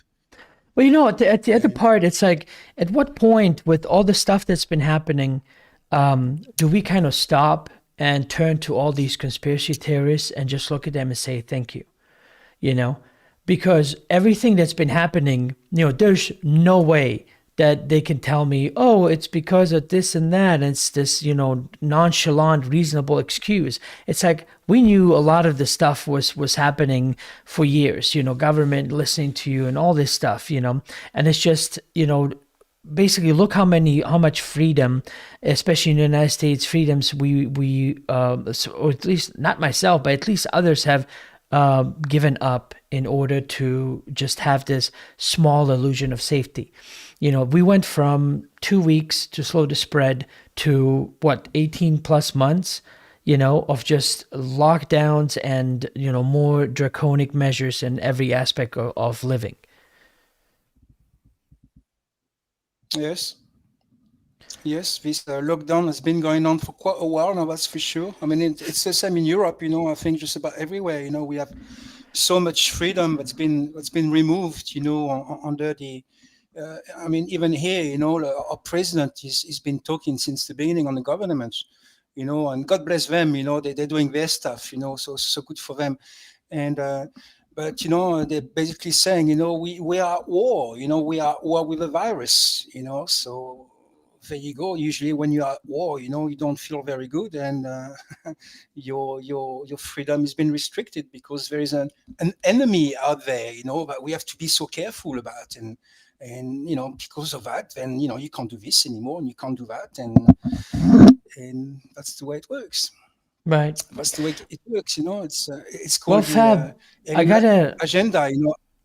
Action solution. It's the way it works. It's been working like that for about 2,000 years, or especially 1,000 years in Right. a so-called civilized society, and it works really well. And that's how you get agendas being brought forth. May it be political, religious, economical, whatever. Well, Fab, I gotta ask Action, you in a action solution. joking. I gotta ask you in a joking way. When are the French Joke, gonna joke. start the revolution? What is going on here? First they set the terms for the rest of the world. I mean, we were ruled by kings, and the French was like, off with Louis the XVI's head, and then it changed the world forever. I feel like the French need to do the next revolution. I don't know what it is, but they need to start it so it basically permeates to the rest of the world. It's happening. It's happening. We've had quite a lot of protests going on, actually called the Gilets jaunes. Mm-hmm. And for weeks on weeks, during the weekend, we had hundreds of thousands of people actually just marching the streets and going, we're not happy about quite a few things. Actually, up top at the government, they were starting, wow, what's going on here? We can't keep that under control. And a very, very good thing happened. And it's called COVID. Mm-hmm. And once there was the COVID, well, when I mean very good, I'm joking obviously here. Right. And once the COVID happened, then everybody goes home and nobody can protest anymore.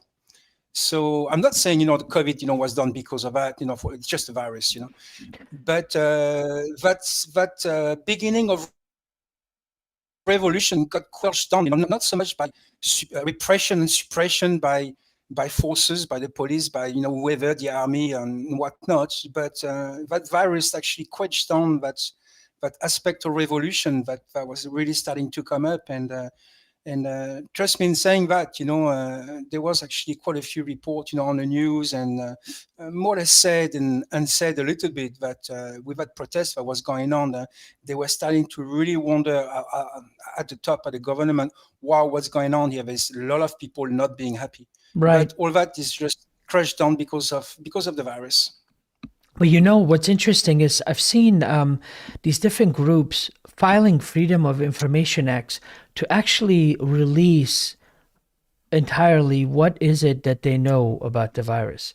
Because all of this stuff has been happening and changing based on we said so, so do it. But I'm talking about actual documents, actual information that they have, that they make the decisions on. And a lot of these people are filing those. I don't know what's going to come about this, but it's definitely makes you think. It's like, you better spit out whatever you got, because if that thing that you made your decisions on as a government official is not that valid, and you just infringe on everybody's rights over really something dumb and stupid, I don't know. I hope they'll be held to pay. There was a standard I held America at, but now I've realized, I don't know, a lot of us had turned into the sheeples, just following whatever we're told. Just please leave me alone. I'll do as you say. So we'll see what happens. I don't know how much fight America has left. Yeah, we'll see what happens. We'll see what happens. When you keep people stressed, as much as you can, with their daily routine, and you challenge that by putting a few scary spot, obviously you will react in a way which is not open-minded or with peace and consciousness. You will just react. Action, reaction, solution. That's the way it works. Right. As an example, if you want to increase your military or your police or some food aspect, the first thing, and people are saying, oh yeah, we've got too much police, we don't feel like comfortable, our freedom is gone because of this and that, right? Well, what they're going to do basically says, well, okay, we're going to remove some police. Right. So you remove the police, and as soon as you remove the police, obviously crime will increase. Right. Right. So after that, people are saying, "Oh, there's too much crime here. What's going on? There's not enough police." And then they go, "Well, great, but we're going to increase the police again, and they will increase it a little bit more than before." Right. Right. And I'm close to my 60s now. And I've seen this happening so many times. During election, when they promise something, they will remove it, right? And then after that, people will go, no, this is not right. No, on the contrary, we need more. And they will actually increase the level back again on a higher level, and slowly but surely, you're losing a little bit more freedom, and you're getting a bit more control being put upon you. It's quite simple when you think of it, and it works really, really well. And it not only works on an individual level, but also on a society level. Right. It's quite simple. It's quite easy, And it seems to me that this thing is being done also with the so-called disclosure. It's. Well, I mean, it feels like disclosure. everything regarding that got stopped. All the disclosure and all that.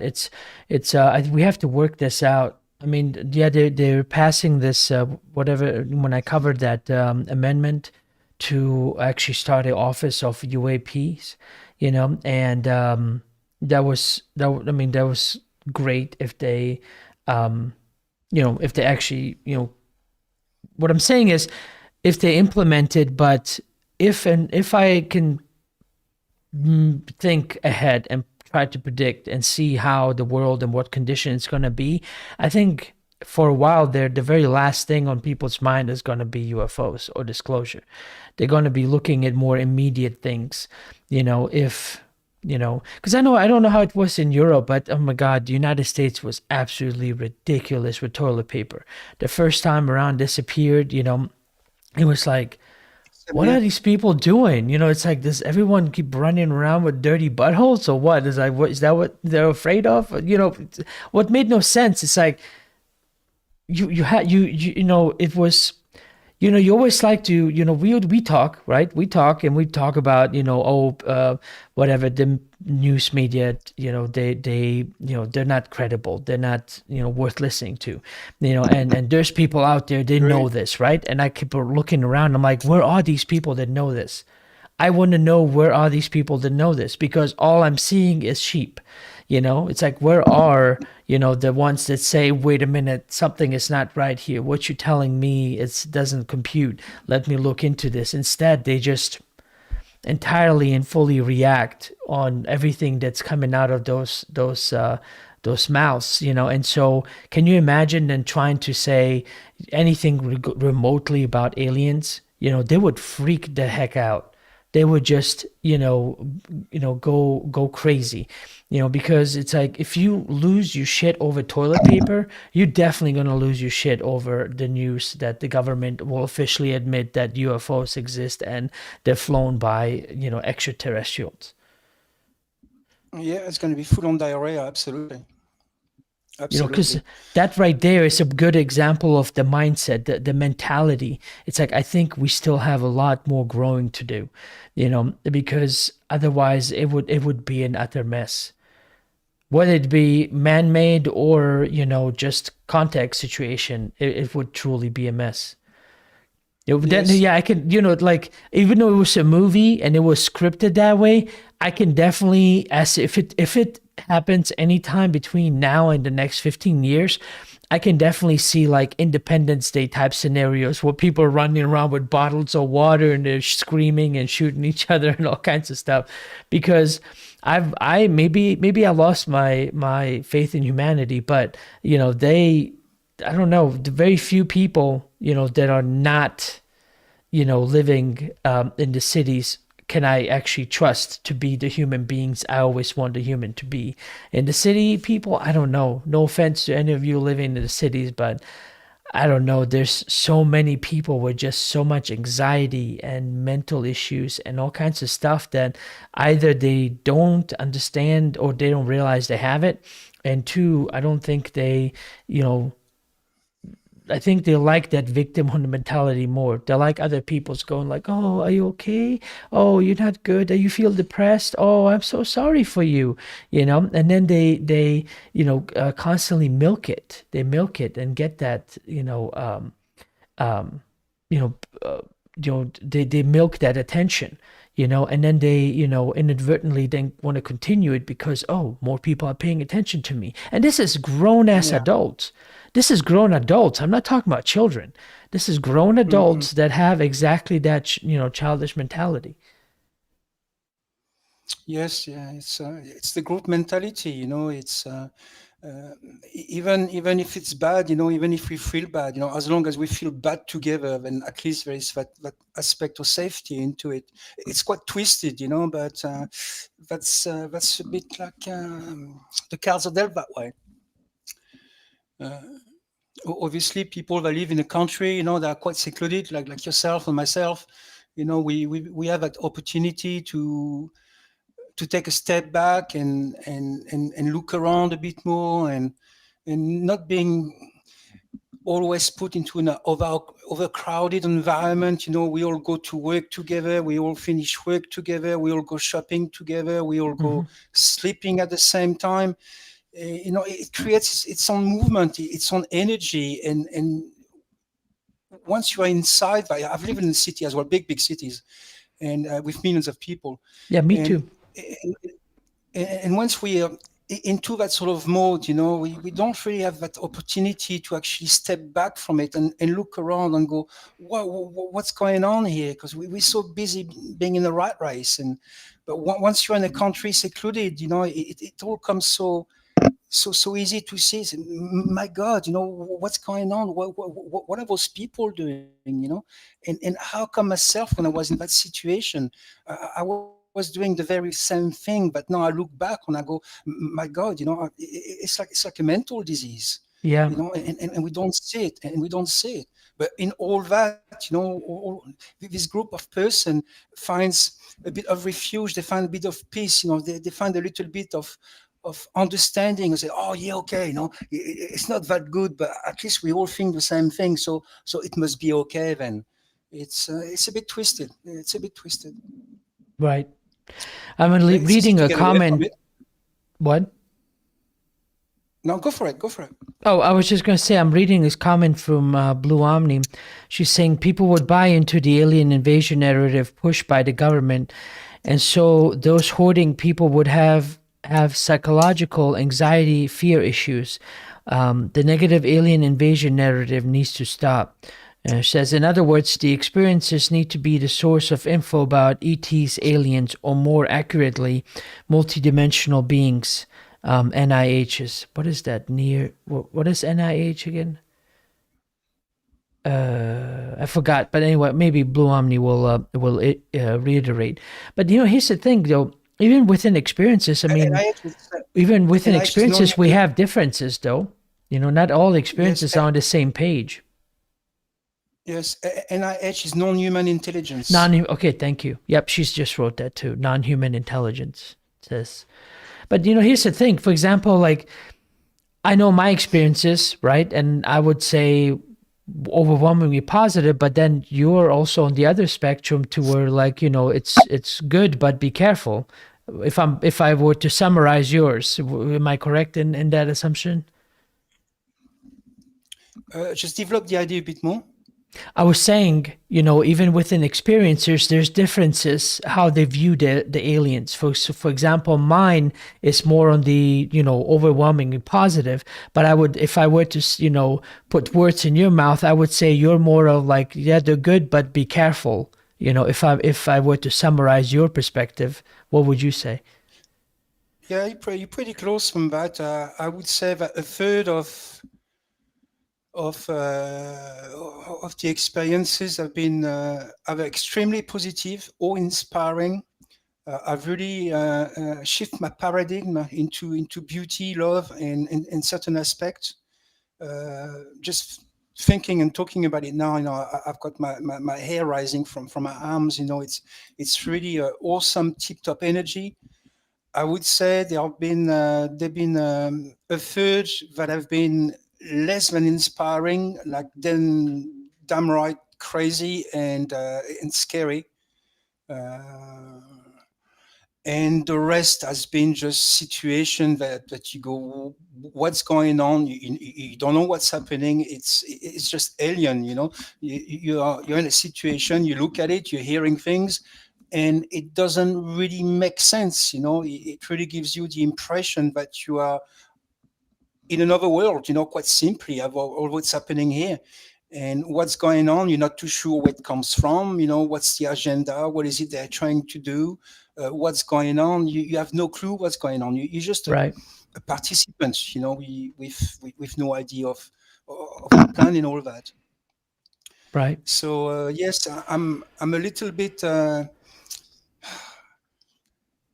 it's very hard to give a clear answer, a definite answer. And by the way, I do shy away from people that do say, yeah, I know what's going on. I've been told this, I've been told that. Uh, you know, after 50 years of contact, I'm just going, wow, okay, where exactly do you right, come from, to say that, right, where are you basing your information from? Have you actually checked your information, right? Is that something that really happened to you, right? Is there any proof of what you are saying? Are there any witnesses to your right. claims? Right, or is it just mine assumptions? And I think a lot of that, is mine assumptions from people, right? Obviously, if you've been taken up or down or whatever, but for me it's up. You come back, you've got some physical things going on, then you go, yeah, okay, I felt myself going up, I was there, I felt myself coming down, and you look at your body, and then you go, where did that come from? It's not like I was hypnotized, and somebody came in and then mess up with me. I mean, it's not possible, right? Or for example, if you go up, maybe I will share the story with you if we got time or another day. But when you actually go up and there, there is people that people that you share your life with, right? And then you go, okay, right? And there is no communication, but we see each other, right? And then when you see that person again, that person comes to you and then go, listen, a crazy thing happened to me. I find myself, there and that, doing this, doing that, in a very special environment. I don't know what's going on. There was some strange looking people. I was in a sort of strange room, and you were there, and I saw you looking at me, and I go, well, I know, I was there too when I saw you, right? Mm-hmm. And when you have this sort of feedback, that gives you a different perspective on the so-called abductions and contact, and then you realize that it's a bit more than what people have with their mind projection, or suddenly somebody is being downloaded with information from we don't really know where, and then they came up with some sort of theories, and from theories, we're starting to get groups, and then we're starting to get divisions. They are good, they are bad. I don't think there's really goods and bad. Those are just human perspective.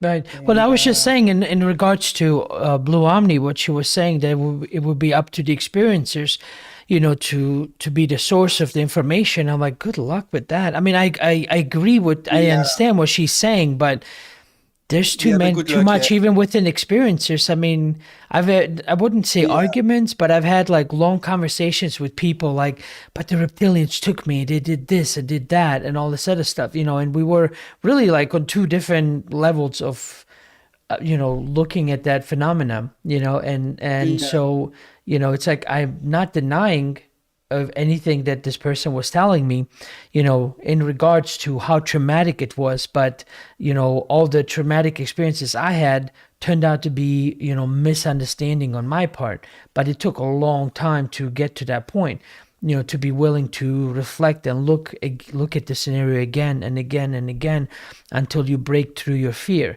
and realize, oh, I was the one that kind of overreacted in this. And I'm not talking about the kind of, what do they call it? What is that syndrome? There's a syndrome when you're abducted, and then you start to you kind of start to sympathize with your abductor. There's a yes. I know the one you mean. The name escapes me, and I should know, being right. I mean, I know the difference between those. This is the one. It's the. I've got it in the tip of my tongue. It's actually a name of a country. It's not Sweden. It's right. I hate that too. Anyway, we know. Maybe someone in the comments. Stockholm. Yep. Thank you, James. Stockholm syndrome. It's not a name of a country. It's a name of a town. Yeah, absolutely. Town. Right. No. Yeah. I would have. Yeah, but no. The point is, it's not. I know that this is entirely different, right? It's let's say like you were in a public place, or let's say during like a party, in a company party or something, and you did something that was just wrong, right? That was kind of wrong and embarrassing, and it was your fault or whatever, and everybody talked about it the next day, the point here is that because of your own ignorance, because of your own, attitude, you keep projecting it that, nope, it wasn't me. I didn't do it. I had nothing to do with this. You all are wrong, and only later when you stop and realize like, maybe I was the one that did this, whatever, whether you broke this glass or, told your boss off or whatever. The point is that through that kind of reflection, you realize, whether or not it was truly you, with, it's, that's why it's so difficult when you have people that talk about these different experiences and abductions and contexts in these vast varieties, because a lot of them had one experience or two or even several, but then that's all they look at. They just stop and they're like, they don't want to think about it. They don't want to revisit it. They even have a challenging time even going under to be regressed to look into it again and kind of recall of what had happened, and those are the ones that keeping that character that you are in the dark, because by you not trying to pierce through that veil to see exactly what had happened, only then can you gain more of an understanding and then hopefully remove some of that fear. Kind of like dentists, right? A lot of us as children, we would be like, do not go to a dentist. Don't ever go to a dentist. It hurts. It's painful. They make all these noises, and now I'm like, hell, I had to be like woken up several times, because they didn't give me anything. I just lay back there. They do what they got to do. And, they're like, okay, we're done, but that's a huge mindset and difference. If you talk to me as my kid version, I would be like, no way in hell that would ever happen. And then now as an adult, my understanding is vastly different. And so that's why I always urge everyone that has had contact, like, keep at it. Relook at your scenario, try to understand all the different aspects until it finally clicks. Because an overwhelming amount have I found that there is an understanding. There is a reasonable understanding of what had occurred and what had happened, and but then again, I can't ask everyone to go through that. Fab, do you have anything else that you wanted to say? Because I figured I'll let this be it. Since my first time back, I don't know how much longer I can go today, but I want to basically leave it to you and have you had the last word. Well, for just a quick one, I guess you were mentioning about fear, about some experience that can be very troubling, that can even put you in a situation that you don't even want to go to sleep, with you need to have the lights on, you need to have a radio, you need to have a TV or something, and waking up every half an hour when you finally manage to go to sleep. And when this lasts for months and months, it can be quite a problem in your life. However, when we are in a situation when on first contact, the initial contact with whatever is out there, right, that comes on visits, right, there is that sense of fear, which is beyond fear. It's a fear that it's like you've got a predator in the front of you, and you are scared shitless, right? Oh, You're a actually predator. Okay, paralyzed. I'm sorry, just a A predator, language yeah, barrier. a predator, being a little bit in your situation. You walk in the woods and all this sort of thing, and then all suddenly, there's a piece of bear in front of you that is very, very hungry. That sort of situation when you go, oh my God, this thing is after me. Right, and you've got that sixth sense. You've got all your subconscious that kicks in on going, okay, this is not good, right? It's visceral fear, right, that you cannot control, that you just go, this thing is after me, right? Or being Mhm. in the front of a piece of snake, it's as big as you, right? I think with this sort of interaction, we can assume, right, that it is going beyond, right, our own mindsets. This is going beyond, or maybe I'm a little bit scaredy because this thing is looking strange, right? This thing is scaring the shit out of you straight away. You know that you are in a venicity of something that is not here to make good with you, all right? And when this situation happens, I think we can assume it's a good thing to break contact as much as you can, right? With tooth and nail, if you can get out of the paralysis, if you can get out of the situation and scream and shout and go no, etc. And luckily for me, a few times, very seldom, not often at all. I'll count it about 3 times. Right. Right, when it actually breaks away, it breaks away. I think when we're in that situation, for people, if it does happen, right, to really make the difference between the inner personal fear of knowing that you are next to a predator, something which is not here to do you good, right? Rather than the fear of, oh, what's happening to me? I'm not too sure what's going on. I think here you're right. It's good to sort of reassess the situation, right?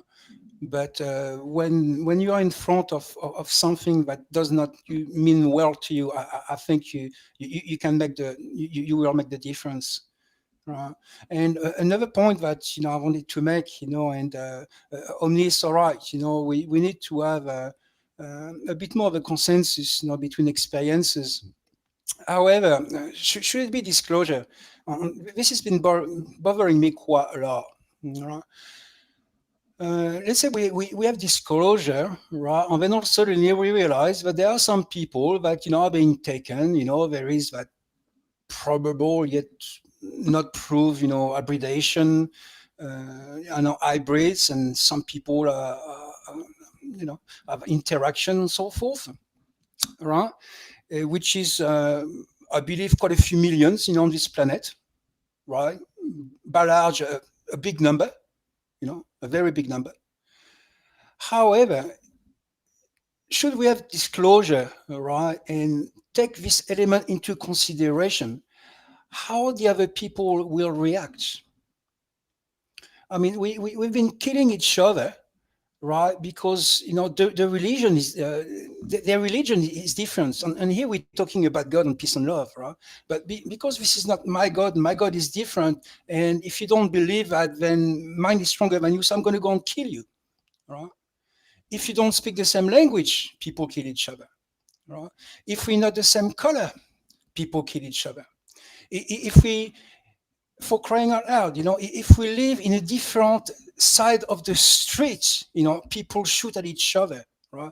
What will happen? What will happen during disclosure, right, to the people that have actually have contact? Right. Isn't it possible that they will get marginalized in such idea that we will have some structures going, well, obviously you've been dealing with the devil, for example. Most of people with strong religious strictures will think about this alien thing as being, oh, they're evil, they're devil. Maybe they are, but they're evil, etc. I mean, we're gonna have an inquisition going on, right? And I think on the social or sociological point of view, it may be, I've been thinking very deeply about that. It may be that disclosure, in one of the aspects of the disclosure, is being a little bit set back, because we're not too sure not only on how people will react to the alien phenomenon, Right. but also how will be the reaction between people when they're going to start making division and going, hey, you're not really human because you've been going on with those people, right? And I fear there might be a backlash, a very strong backlash from some people that will not understand the situation, and I think might take some very strong actions. I don't know, what do you think of it? I know you're tired on everything, but it's and that's the point, that I've not seen or heard anyone mention. Anyone. Well, I mean, And the right. Well, I mean, I think about the very same thing you mentioned too. It's just I kind of took that for granted, I guess, in a way, because I thought that that's exactly. But I don't know. Do you think that that's generally not being covered or thought about by people? These kind of differences? Because no, no. I take it for granted and say, oh well, surely everyone recognizes that. But I guess now that you mention it, if I have to, think about it again, I don't know. I guess it would have to be a question for a questionnaire and find out that way. Yeah, yeah. But it's not looking pretty good, I think, Yeah, no, on right. that Well, by aspect. the case, like I was saying in the beginning, we have a lot to work on. We literally have so much to work on as individuals and society before contact can be beneficial for anybody, because right now, I don't know. We have to go through what we're going through and come out of it alive in order to have the kind of contact and disclosure we want. And to really finish off, I've been thinking on a little strategy which I think will really help everybody on all sides. We've got a power tool, called social media, as we know, uh, especially with Facebook and sending each other little comments and so forth. There has been at least 100 famous people. All right, I'm talking here movie actresses and actors, singers, sports people, celebrities in general. There's been at least, here I'm talking just about speaking English countries, so the Mhm. States, England, Canada, etc., etc. Right, but I've actually come public. Right, they've actually made some announcements which are either televised or on radio and so forth. So they've been public about it, and says, listen, right, UFO, I've seen them. Some of them do that, say that. Some of them will even claim to have very close interaction, right? With those people going public, right? I think it might be possible to initiate contact with those celebrities, right? In such a way, through social media, in such a way that you get a response with these people, right? And then from that, through social medias, start to diffuse the message. Do you know where I'm coming from here?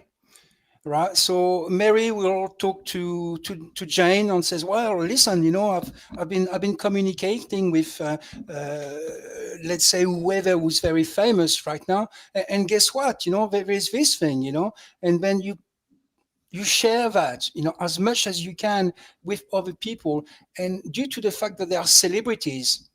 Not saying that the message is correct, maybe they're full of BS, we don't know, but because they are celebrities, I think the message will actually go very much faster, very much deeper.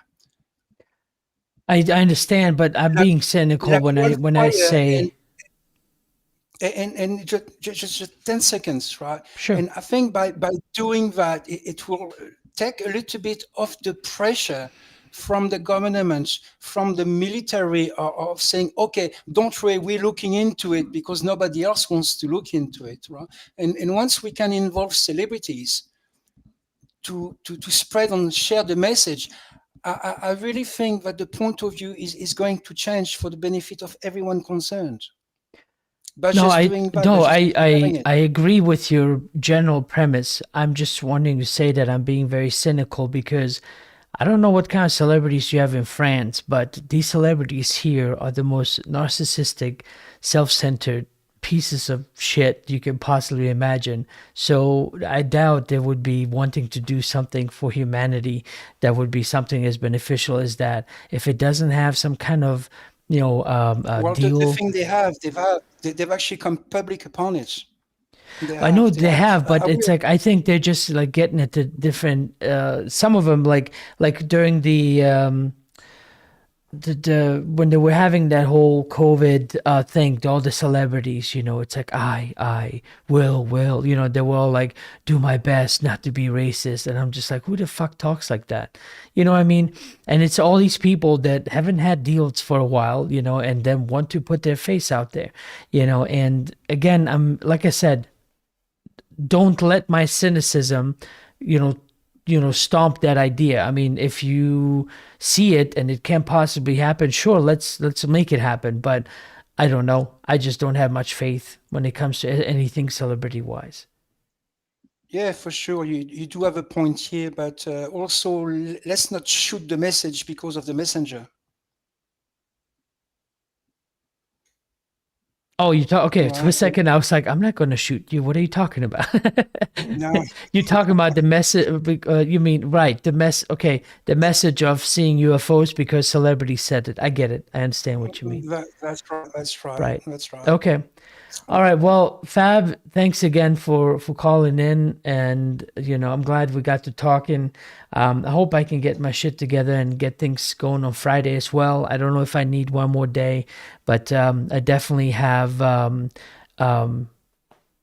think almost every other Friday already lined up with interviews. But we'll see what happens this Friday. And so, thank you again for chiming in and calling in, and also thanks everyone else for logging in today. I hope you enjoyed the first hour with Sally and getting your reading. And of course, any information about her is in the description below. I hope you check it out. Maybe get a full in-depth reading with her. And I'm sure, it would be very beneficial to you as well. So in either case, stay tuned. I will keep you guys posted in the UFO Hub community tab. I don't know if I've said this before, but that's my go-to message. If there's anything last minute, I will always try to post something there, and you will always know whether or not there will be a show by actually seeing the scheduled show in there. Otherwise, it would be a message of me just saying, sorry, have to cancel this time around until next week. But thank you again. I hope you guys enjoy yourself. Have a good night, and take care.